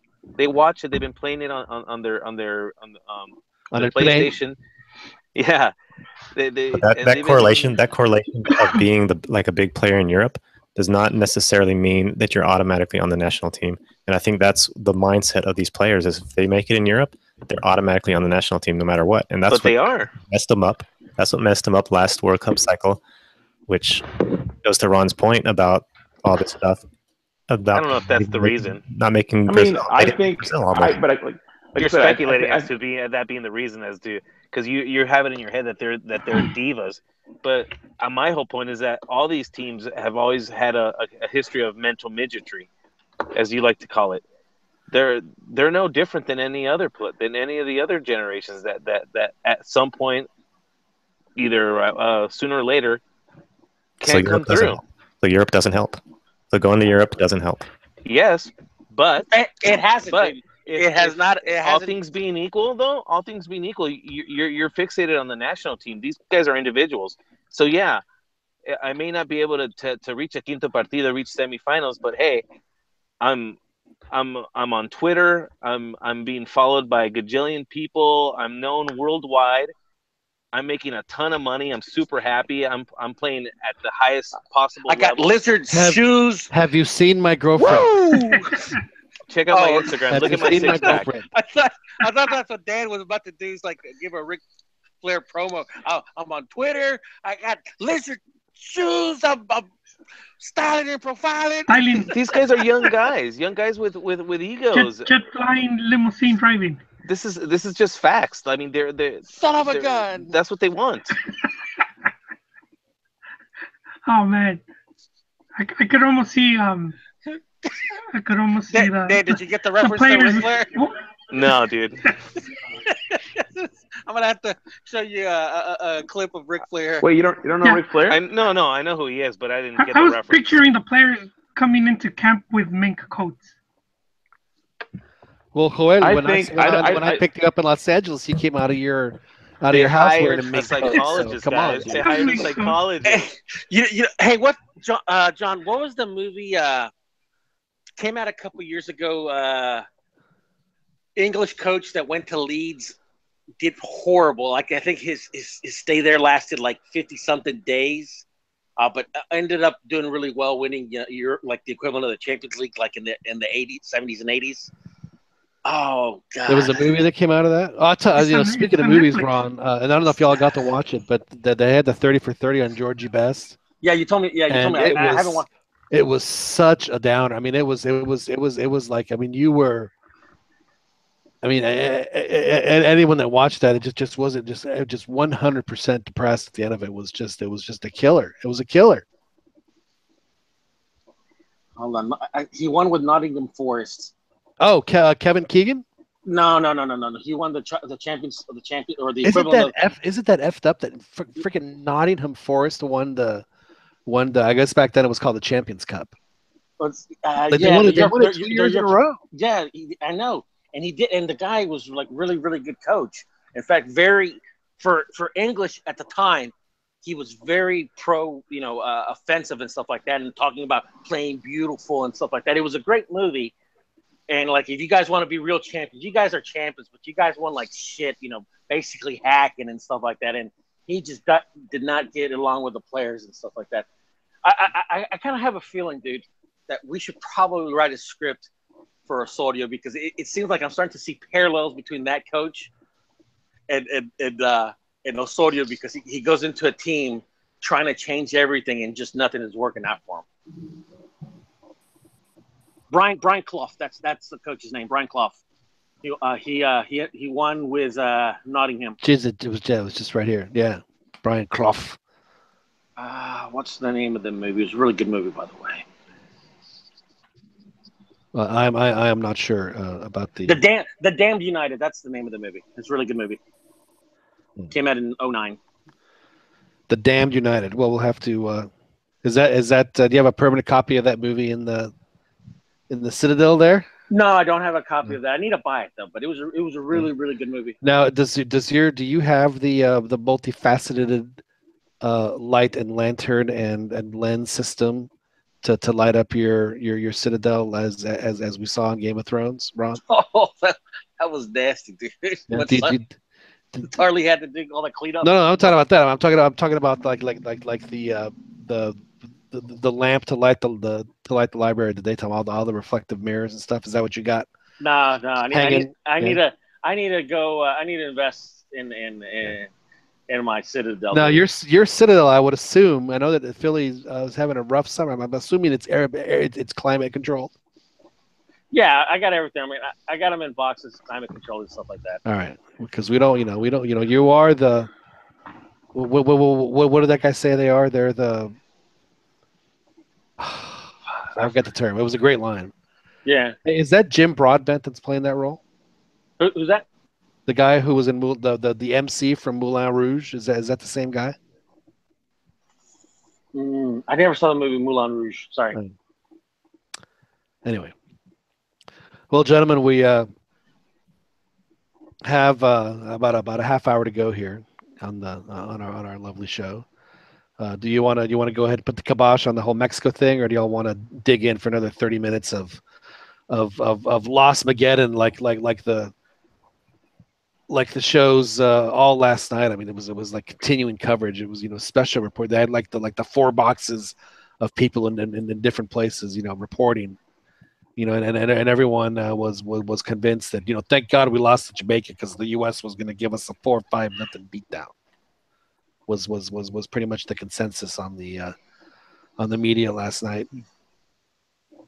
So that's terrible. I didn't hear that. Oh yeah, it was just. I mean, the whole night it was. I have to admit, I don't enjoy watching Mexico lose, but I enjoy the meltdown so much. It's so funny to me. It's so funny. No, are you kidding? I was giddy. That was the one thing I was like, you know what? This press conference, the mix-down, all of it should be pretty entertaining. On the flip side, right? But and I'm not talking about what the players say. I'm just talking about just the whole coverage of the whole thing. I mean, it's just. But yeah, because just the mood is just everybody. There's just a whole lot of butthurt, and it's entertaining. Definitely. Yeah. Hey, what do you guys think of what's his name, Cantu, saying that rotaciones are here to stay? I actually have the soundbite actually. Hang on, okay. let me play it for you. If I can push buttons here. All right, here we go.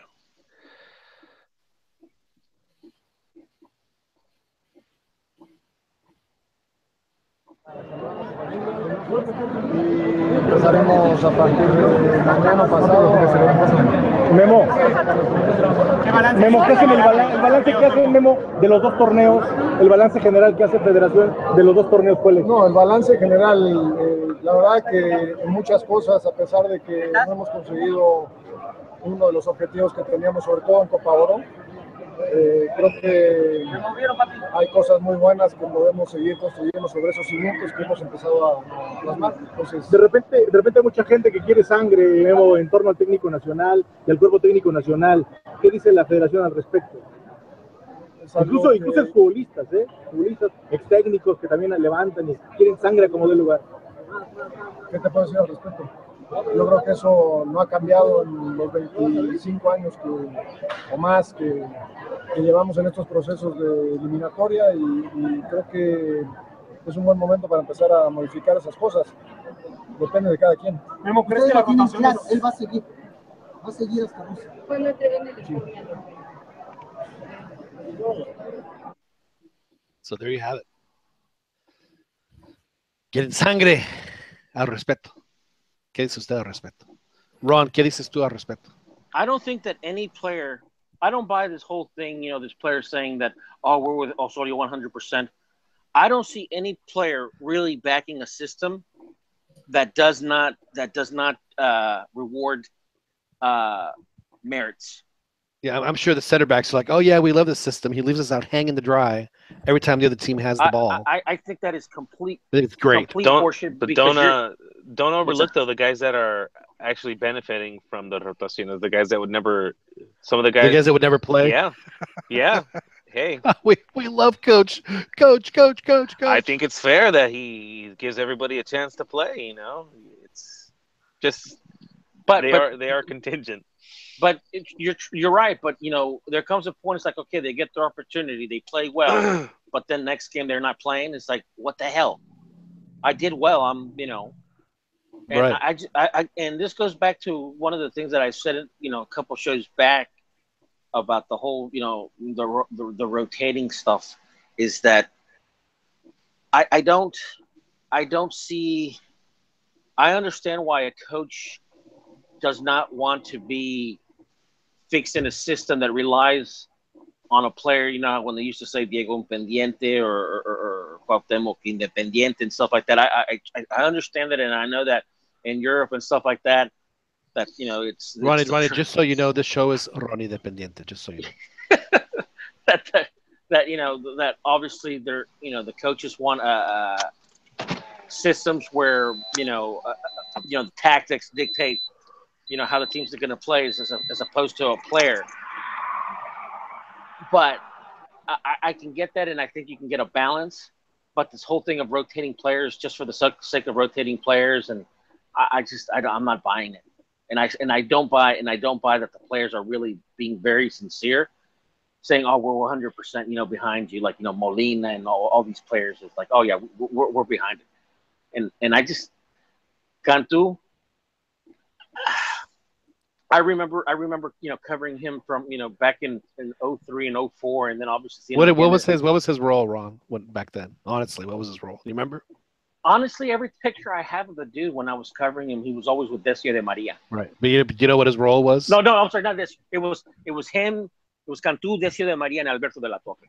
Joel, do you remember what Memo Cantu's role was back then? Was it press secretary? Like the Uber driver. Right. He was a travel agent. He was the guy that arranged the tickets. He was the guy that went and picked up Nettie at the airport. Carry the luggage. Right. It's and that's what Santiago Baños, you know, when Osorio came, that's who went and picked him up at the airport was Santiago. Santiago Baños.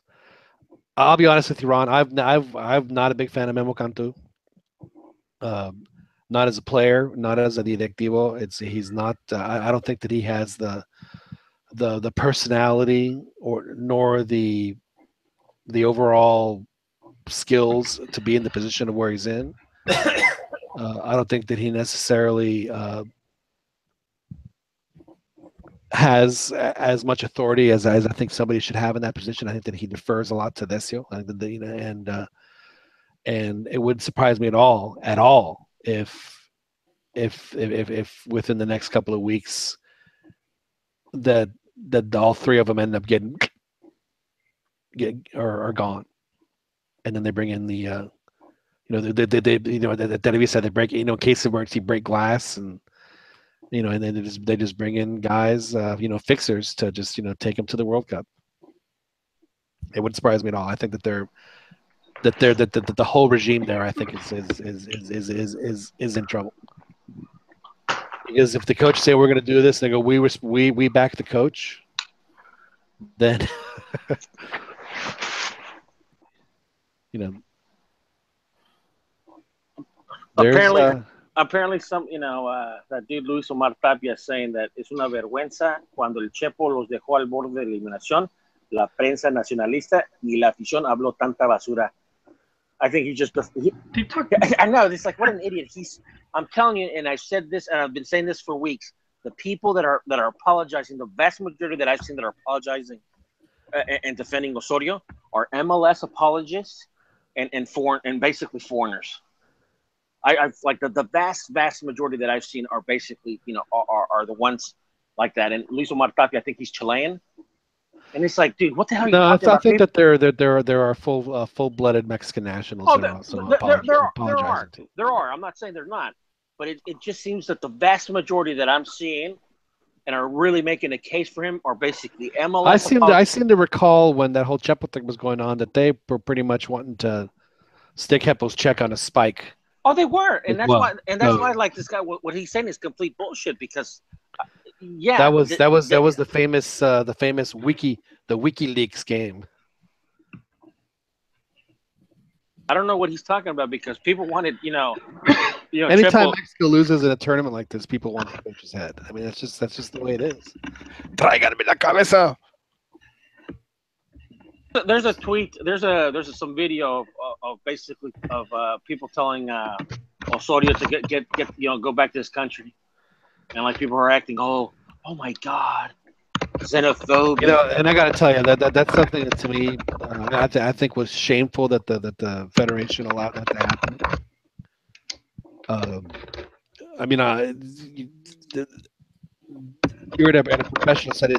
That should be to any player or coach. You know, back up the bus, let them get on. I mean, that to me is just terrible. I don't agree with that at all. And as Joel said, when it started happening, Decio started walking faster. So, what are you talking about happened at the airport? Yeah, and at the airport too. I mean, geez, you know, go get a bus. You know, they can clear customs in a private room, and then you know, we send them out. You know, send them down out that way. Osorio probably doesn't want to walk near that guy that just threw his sombrero. You know, that little Marcelo Chihuahua. Poor Marcelo. Doesn't he look a little bit like El Russo? A little bit. Maybe it's the hair. Yeah. I want to throw my Ronnie, sombrero in the late '80s, early '90s, did you have the Brailovsky do in honor of Russo? He left after the '80. He left after the earthquake. So you did not get a chance to enjoy him. I don't know. I don't really remember him playing that well because I really started to become a fan like around like after like the earth, like, you know, like around 86, 87. Or at least I started. That's when I started to watch the games. As far as becoming a fan of America, if I recall, that was in '87. He had such great hair back then that he could have been one of the apostles in Jesus Christ Superstar. I mean, it was terrific. It was a good look. It was a good look. It was a good look for Russo. I remember watching, like, when I started, when I'd go on vacation and watch, with my cousins and stuff like that. I remember watching the final America Cruz Azul, and America tied 1-1 or 2-2, and I'm like, the game ends and stuff like that. And at the time, I didn't really know how the system worked, and it's like, they're winning. My cousins are celebrating, and I'm like, what the fuck? What the hell? They're champions. I said, what do you mean? So it's like, oh, like they, goal differential and this and that and the other and stuff like that, So I remember that. Good times. Oh, well, I mean, you can't. And I think that recording actually came out in the '80s, if I'm not mistaken. Yeah. Speaking of America, Ron, why did it take so long for the club to add that albañil patch that they have recently? your fans seem to not like it, but if I go to Home Depot, it's like Americanistas there, like they want to work on my front yard and stuff like that. But what's good? Well, it's funny you mentioned that, Joel, because the vast majority of folks that I see that actually do that kind of, at least in Texas, Chivistas. If they're wearing a gorra, it's got the it's not Cruz Azul. It actually is the Club America. I'm thinking this is an Americanista town. Yeah. So. Yeah, so not only so they have the logo there, and then they lose to Querétaro. That was at home, right, Ron? That was a home loss for Club. Now, before we continue this conversation, have you guys had your catharsis? Are we good? Can we move on? Is it all out? Does anybody have a last tirade that they want to get in before we move on to Liga MX? The last 20 minutes. We're all good. All good. All good. Okay. Well, my last thing. Joel, you requested the last word. Go ahead.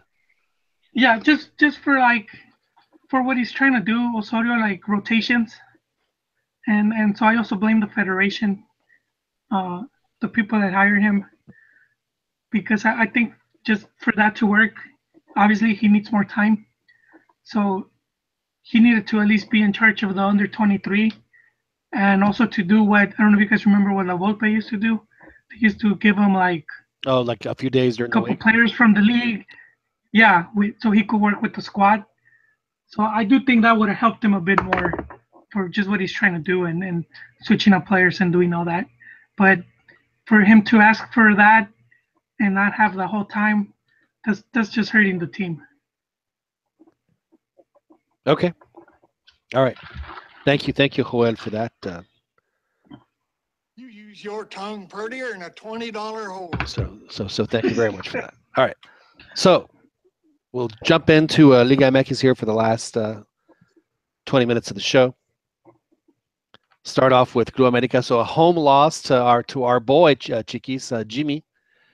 Jimmy Lozano goes into the Azteca. Was it at the Azteca or was it in Querétaro? I was busy working. So Azteca. It was at the Azteca. So at the Azteca, losing to the little white cocks. Gallos Blancos. Gallitos Blancos? Yeah. Okay. So what is up with that, Ron? Stamina. And remember, Piojo, spent the entire preseason, on TV with Univision. Yeah, the Whitecocks weren't big, but they had stamina. They won 1-0, and of course Piojo, as he is wont to do, blame the rest. So jornada uno, and was it already the ref's fault that America lost, Ron? Well, we did get shafted on a couple calls. Did Querétaro get shafted at all? More so, America got shafted more so than really? Querétaro. Yeah. I'm not really worried. I think that the team will turn it around, and obviously, it's going to be a team building process. I think that the team did show some good things, and obviously with debuting players, and I think it's going to be an interest. I don't know if they'll have the team to take it to the final, but I think similar to what Piojo did, if things go the way they should, they'll be contenders by next season. Okay. I saw some interesting things with the team. I'm not really worried. Like I said, I'm not gonna. I don't think so. So have you decided to give them your attention for the upcoming season then? Yeah. Are you taking the time? I'm really happy that Piojo's back. I'm really happy that some of the younger players, because again, and I've said this before, that America's youth, they've been doing pretty well the past couple of years, and at the 17s, at the 20s, at the 20, and stuff like that. And I think that if Piojo can polish, another Diego Reyes, another Raúl Jiménez and stuff like that, I think that could only be beneficial not only for America but even for the national team, because Piojo had Xolos playing really well too the past year. So I just hope that he can do what he did at Xolos as far as the style of play, funcionamiento.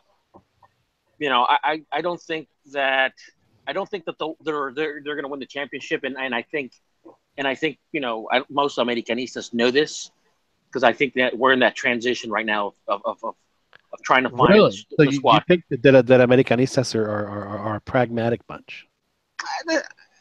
I think the more mature ones know that championships just don't come overnight.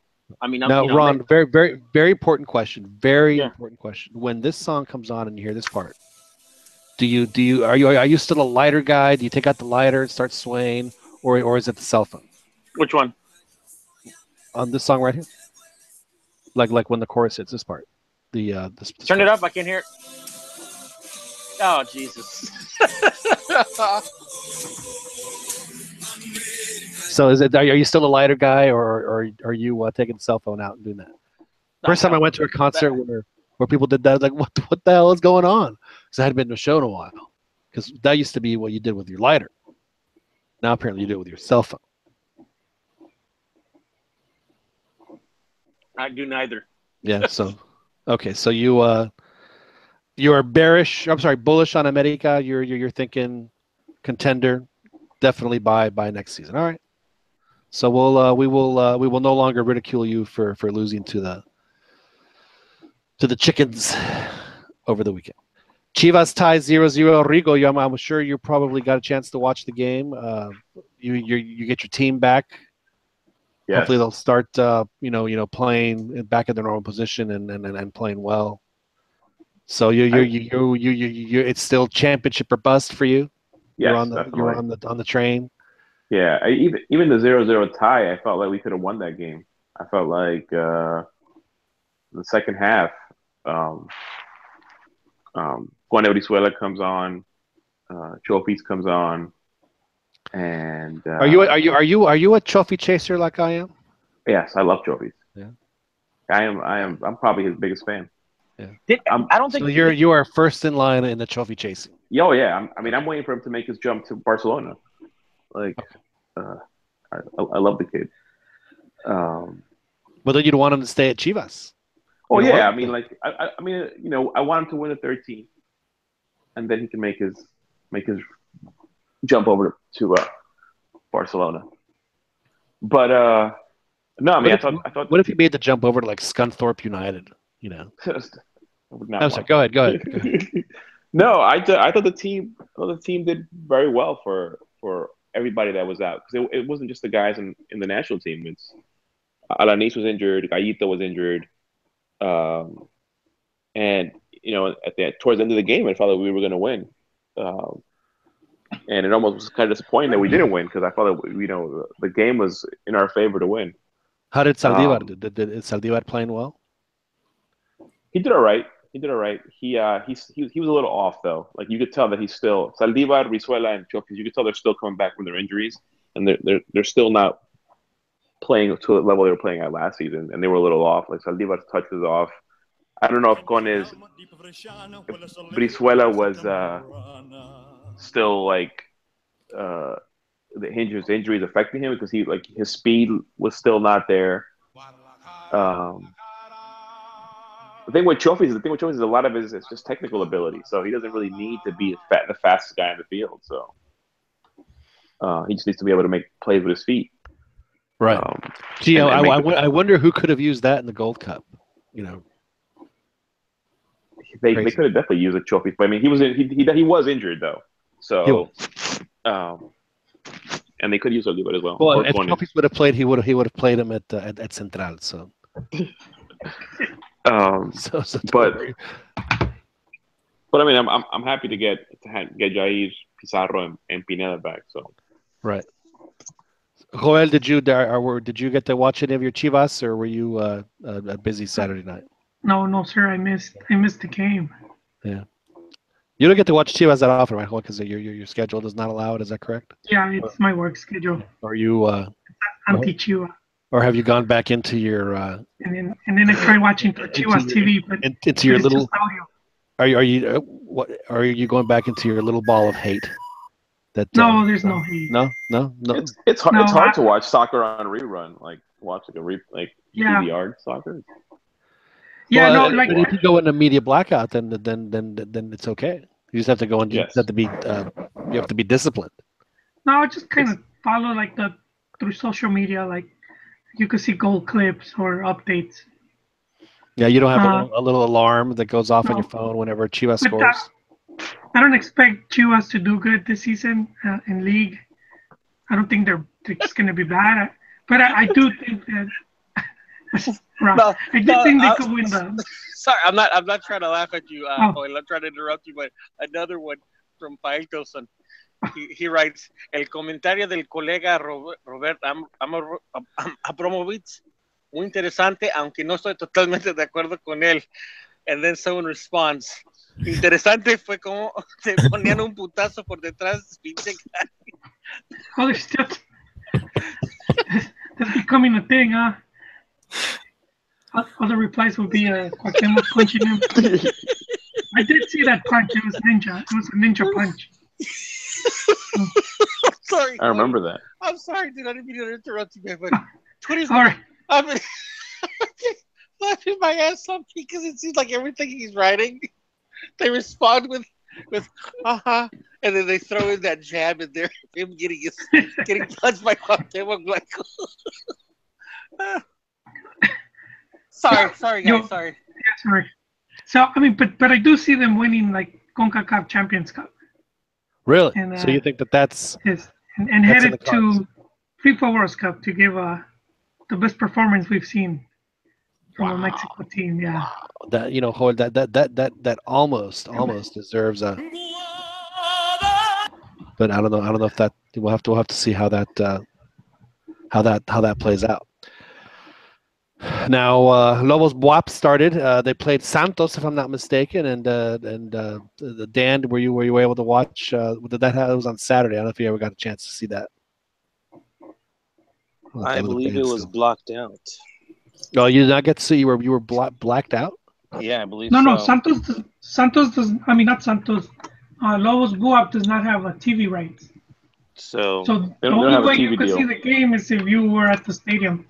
Really? And the stadium didn't even fill up. Only like 5K people went. And this is a team that's playing for the first time ever in first division. So. Right. That's unfortunate. That is unfortunate. But it was a 2-2 game. Are you still bullish on your Santos? Dan? I'm sorry, what was that? Are you still bullish on your Santos? Are you still have high hope? Yes, absolutely. All right.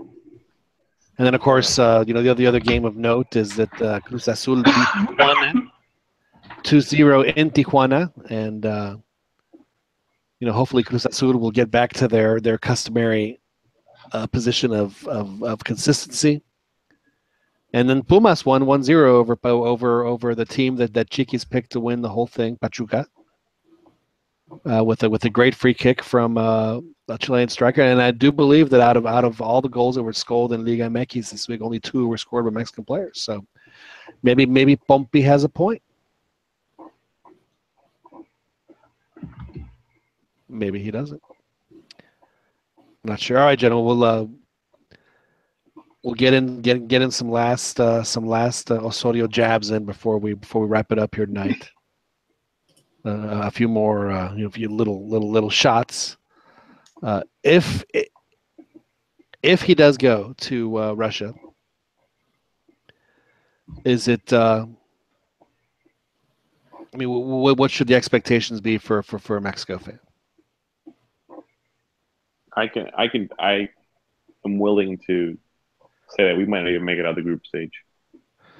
Yeah, of course, that depends entirely on the draw. On the draw, yeah. I mean, say they get a group, and this is very possible. They get like Germany, Portugal, Ivory Coast, Mexico. That could very easily happen.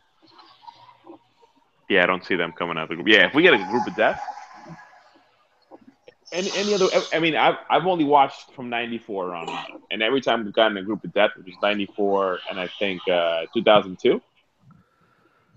Right. For the group, we've made it out, and I don't see it happening if Mexico gets a group of death. I don't see them making it out. Actually, I don't see them getting out of the group stages, even if they get like sorry teams. Only if the sorry teams bunker. Because even like when you guys were talking about the America loss to Querétaro, one of the comments that Piojo made was that the team has to learn how to go against teams that just close down on the defense. It's true. That's true. Mexico's problem has always been this. So if they go up against like 3 teams that aren't really good, but they're really good defensively and with strength and height, and they bunker, Mexico might not get out like that either. Right. So I mean, the way that the World Cup always plays out as far as groups, I mean, Mexico is always going to have the one game where they should win, and then they have that kind of B and C game that's going to go like the Croatia game was this time. So I mean, it really does all depend on the draw for Mexico. But as far as how Mexico has progressed under Osorio, I just and I don't necessarily think it's because the players have slumped. I know that the Chepo was criticized unfairly for what happened to him, but a lot of folks don't seem to remember. I know that Joel brings it up a lot, is just how badly the players were playing. And I don't necessarily think that these players were playing badly. I just don't think that they're being put in positions at all where they can help the team. And if Mexico does somehow make it to the round of 16 in the upcoming World Cup, I don't think it's going to be because of Osorio. I think it's going to be almost in spite of what it's going to be do more to individual effort than anything else. I mean, even in that Russia game in the Confed Cup, I mean, both those goals were, I mean, it was nice that they got them, don't get me wrong, but they were fluky. I mean, it was not, it wasn't, plays that were, worked out. I mean, even Nestor Araujo said, I was trying to reset the ball. It just went in. And then Chucky's goal, of course. So going back to what Beto was talking about, the interview with Piojo, that, the team has to learn how to overcome that type of opposition. And going back to what I said earlier, that that Chepo's greatest sin was that he still kept pressing too high because he wanted to keep the pressure and keep the opposition. I think that was a mistake, because if the team that you're facing is bunkering, why would you press them so far into their territory? Let them come out a little bit more so the passing lanes can come, can open up. And I think that Osorio is going to make that, and I see that he's starting to also make that mistake. He was doing that a little bit, Sunday, against Jamaica, and I'm like, dude, Jamaica's basically, counterattacking. I said, let them come out a little bit more. Not only that, but they were. I was listening to one of the central defense. I think it was Hugo Ayala, where he said we were basically giving them the counterattack, like they were actually giving it up. I mean, they wanted to press so much that they were willing to accept that Jamaica was going to counter on them and probably counter, well, not successfully, but at least be dangerous. Which I found extremely interesting that they would actually admit that. You know, it's fun. It's funny how, you know, people are saying that La Volpismo's dead and stuff like that, and they use, you know, what's his name, Piojo, saying that, you know, he's no longer La Volpista and stuff like that. I don't. Are you still La Volpista, Ron? I've always been more of not even La Puentista or La Volpista. I've always been more of what La Puente said, that, you know, you have to have a balance. You know, both offensive and, you know, and one of the things that, like, for example, coaches like, you know, Ojitos Mesa and La Puente had always tried to do was they said that, you know, football's in its true essence is three things. It's basically offense, defense, and recuperating. You have to do those three things.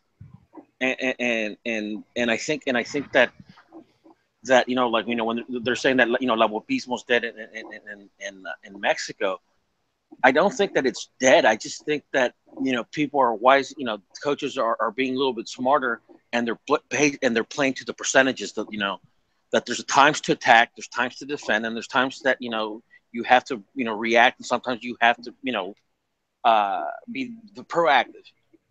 And I just tying this back to the question as to Osorio in Russia. As a fan, honestly, I wouldn't spend my money to go and watch that team. I hate to say it, I'd rather stay home and watch the disaster from the comfort of my qué voy a Rusia? Para que you know, para que México haga ridículo. No, that's, you know, I mean, it's not that I don't love the team and stuff like that. Obviously, you know, guys, I love the team and stuff like that, but you have walls to smash at home. Yes, I do. Yes, I do. No, I just honestly, I don't have faith in this team. I really don't. And it's not that I don't, you know, I think the players are very talented. I just, you know, when you're putting the team to do things that I just don't think he maximizes the players. I really don't. Yeah, I mean, you know, these are all-star. These are all-star teams. You know, it's just it's frustrating. It's not a club team. You know, like I said, I mean, I want to give the guy the benefit of the doubt. I just think, you know, maybe he's doing just to put guys in situations for when, you know, it actually might come up in the second half of some game. You know, to which point he would be incredibly prescient to do that. But I just think that, you know, if Mexico does make the World Cup and they have a group where it's you know, Argentina and you know, pick a mid-level European team like Slovakia, and I guess it would be an African team, right, or South American. You know, say they have that, and then they have Ecuador or Uruguay even. I don't know if they're going to come out of that group. So that's the frustrating thing for me. And I agree with Ron. Is that they have these players. You know, we've seen what these players can do, and you know, then they do it for a bit, and then they sit the next game, and it's just like, dude, whoa. It just seems to not make any sense to do that, and I don't understand why you want to have your team have fresh legs so they can get pounded in a knockout game. You know, they ran really well when they were chasing the ball, watching the other team score. They never lost their energy watching the other team score. It's not. It's going to be a fan base that's going to have absolutely no confidence in the team, which is very unfortunate. And it's you know, it could turn out to be like the way that France played South Africa 2010. I think it could get ugly for Osorio if he stays. So I just yeah, it's going to be. That's what I said earlier. It's going to be a major miracle if Mexico makes the round of 16 in the World Cup, if Osorio stays as coach. One last question before I let y'all go, and then we'll hang it up. If Osorio does get let go, does the entire group of do all heads roll? Is Decio gone, Memo gone, and Osorio? Is that the only way that this ends? Is that the only way he's going to go? Is if all three of them are gone, or will he go individually? No, they're all leaving because those guys came in. Some of those guys came in around that time. So you think that see if one head's going to roll, they're all going to roll. Yeah, and I mean Batum's already left, but I think, and then we shouldn't forget, this whole mess started because of Piojo, and he wasn't exactly sacked for results. Right. It was, extra cancha, which he should have been suspended or fined, but to be sacked, it was just that was extreme. I agree.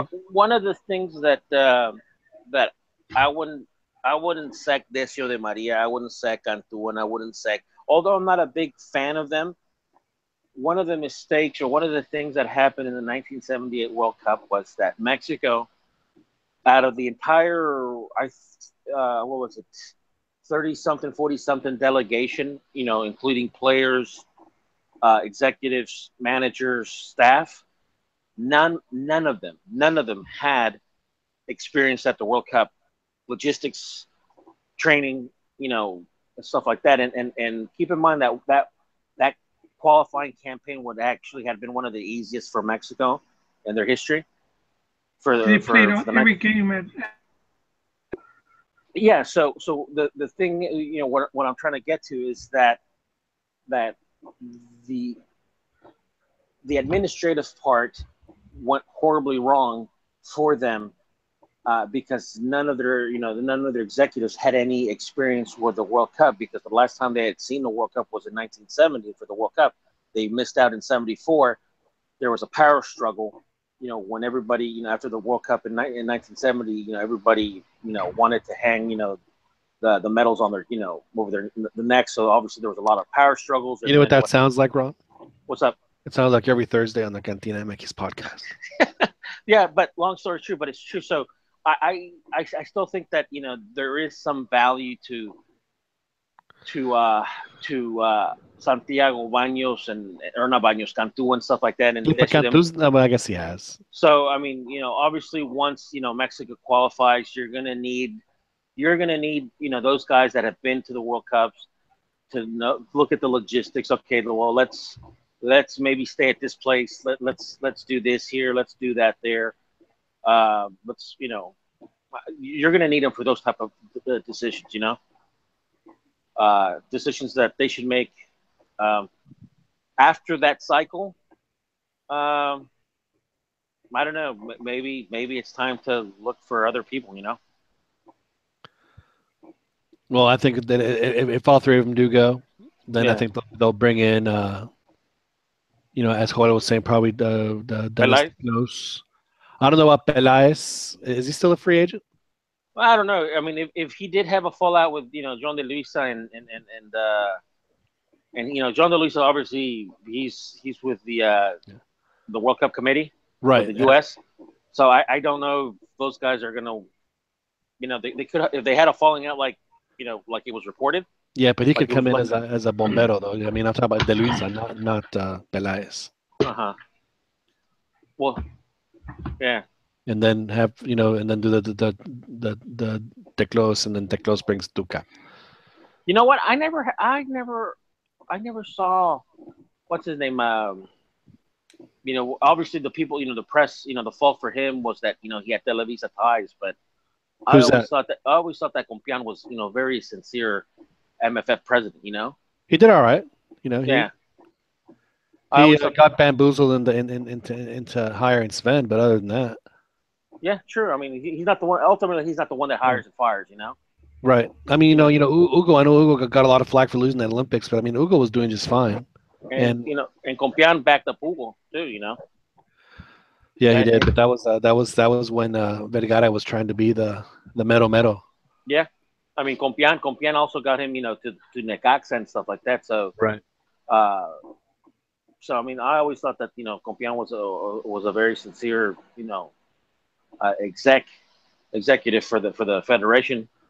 So I don't know. I don't know who's gonna. Yeah, well, I mean, even John de Luisa, you talk about World Cup experience. I mean, he ran a World Cup. I know, granted, it was a youth World Cup, but he has experience doing that too. So yeah, he does, and that counts. And that absolutely. And if it's just for a short term thing, then it probably wouldn't be a bad idea to bring that guy on. Well, gentlemen, I think we should go ahead and wrap it up here on the CantinaMX podcast, special Focos Rojos edition. Crisis. We're in crisis mode because Mexico lost a tournament game in the Gold Cup. But anyway, we do appreciate y'all listening here on the CantinaMX podcast. Do appreciate the folks that participated on the chat. A lot of folks on the chat that we had tonight. A lot of folks watching, so we do appreciate that. Ron, thanks again for hopping on. I know it's late over the West Coast, the East Coast rather. Yeah. And then thanks, Rodrigo. I know it's late for you too down in Orlando. No, thanks for having me. And we appreciate it. Dan, you'll have to tell us on our next show about your Rose Bowl experiences. No, we need to get a chance to talk about that, but you did get to go hang in the press box, so we'll have to hear about it again on a future. Absolutely, looking forward to it. And Joel, I know you joined us late, but thanks again for hopping on. Oh, anytime, John. And of course, we have to thank El Profe Cambia Rayas, Juan Uribe, for hopping on and giving us. Well, he came in hard and hot. I'm not gonna lie, he was bringing it tonight. Our good friend Cambia Rayas, he had a lot of people on the defensive tonight for some reason. So good to hear from him, and of course, thanks to Ray from Milwaukee who called in and everyone else on the chat. Do appreciate y'all taking the time to listen to the CantinaMX podcast. You can listen to this and download our previous editions of the podcast. We are coming up on episode 100. We have to have a big guest for episode 100, as Chiquis was saying on the chat. But you can listen to it in the podcast center on iTunes, and of course, you can also download from Google Play. So thanks again for listening. We'll talk to you guys next time. My name is John Jagoob. Y'all have a good night.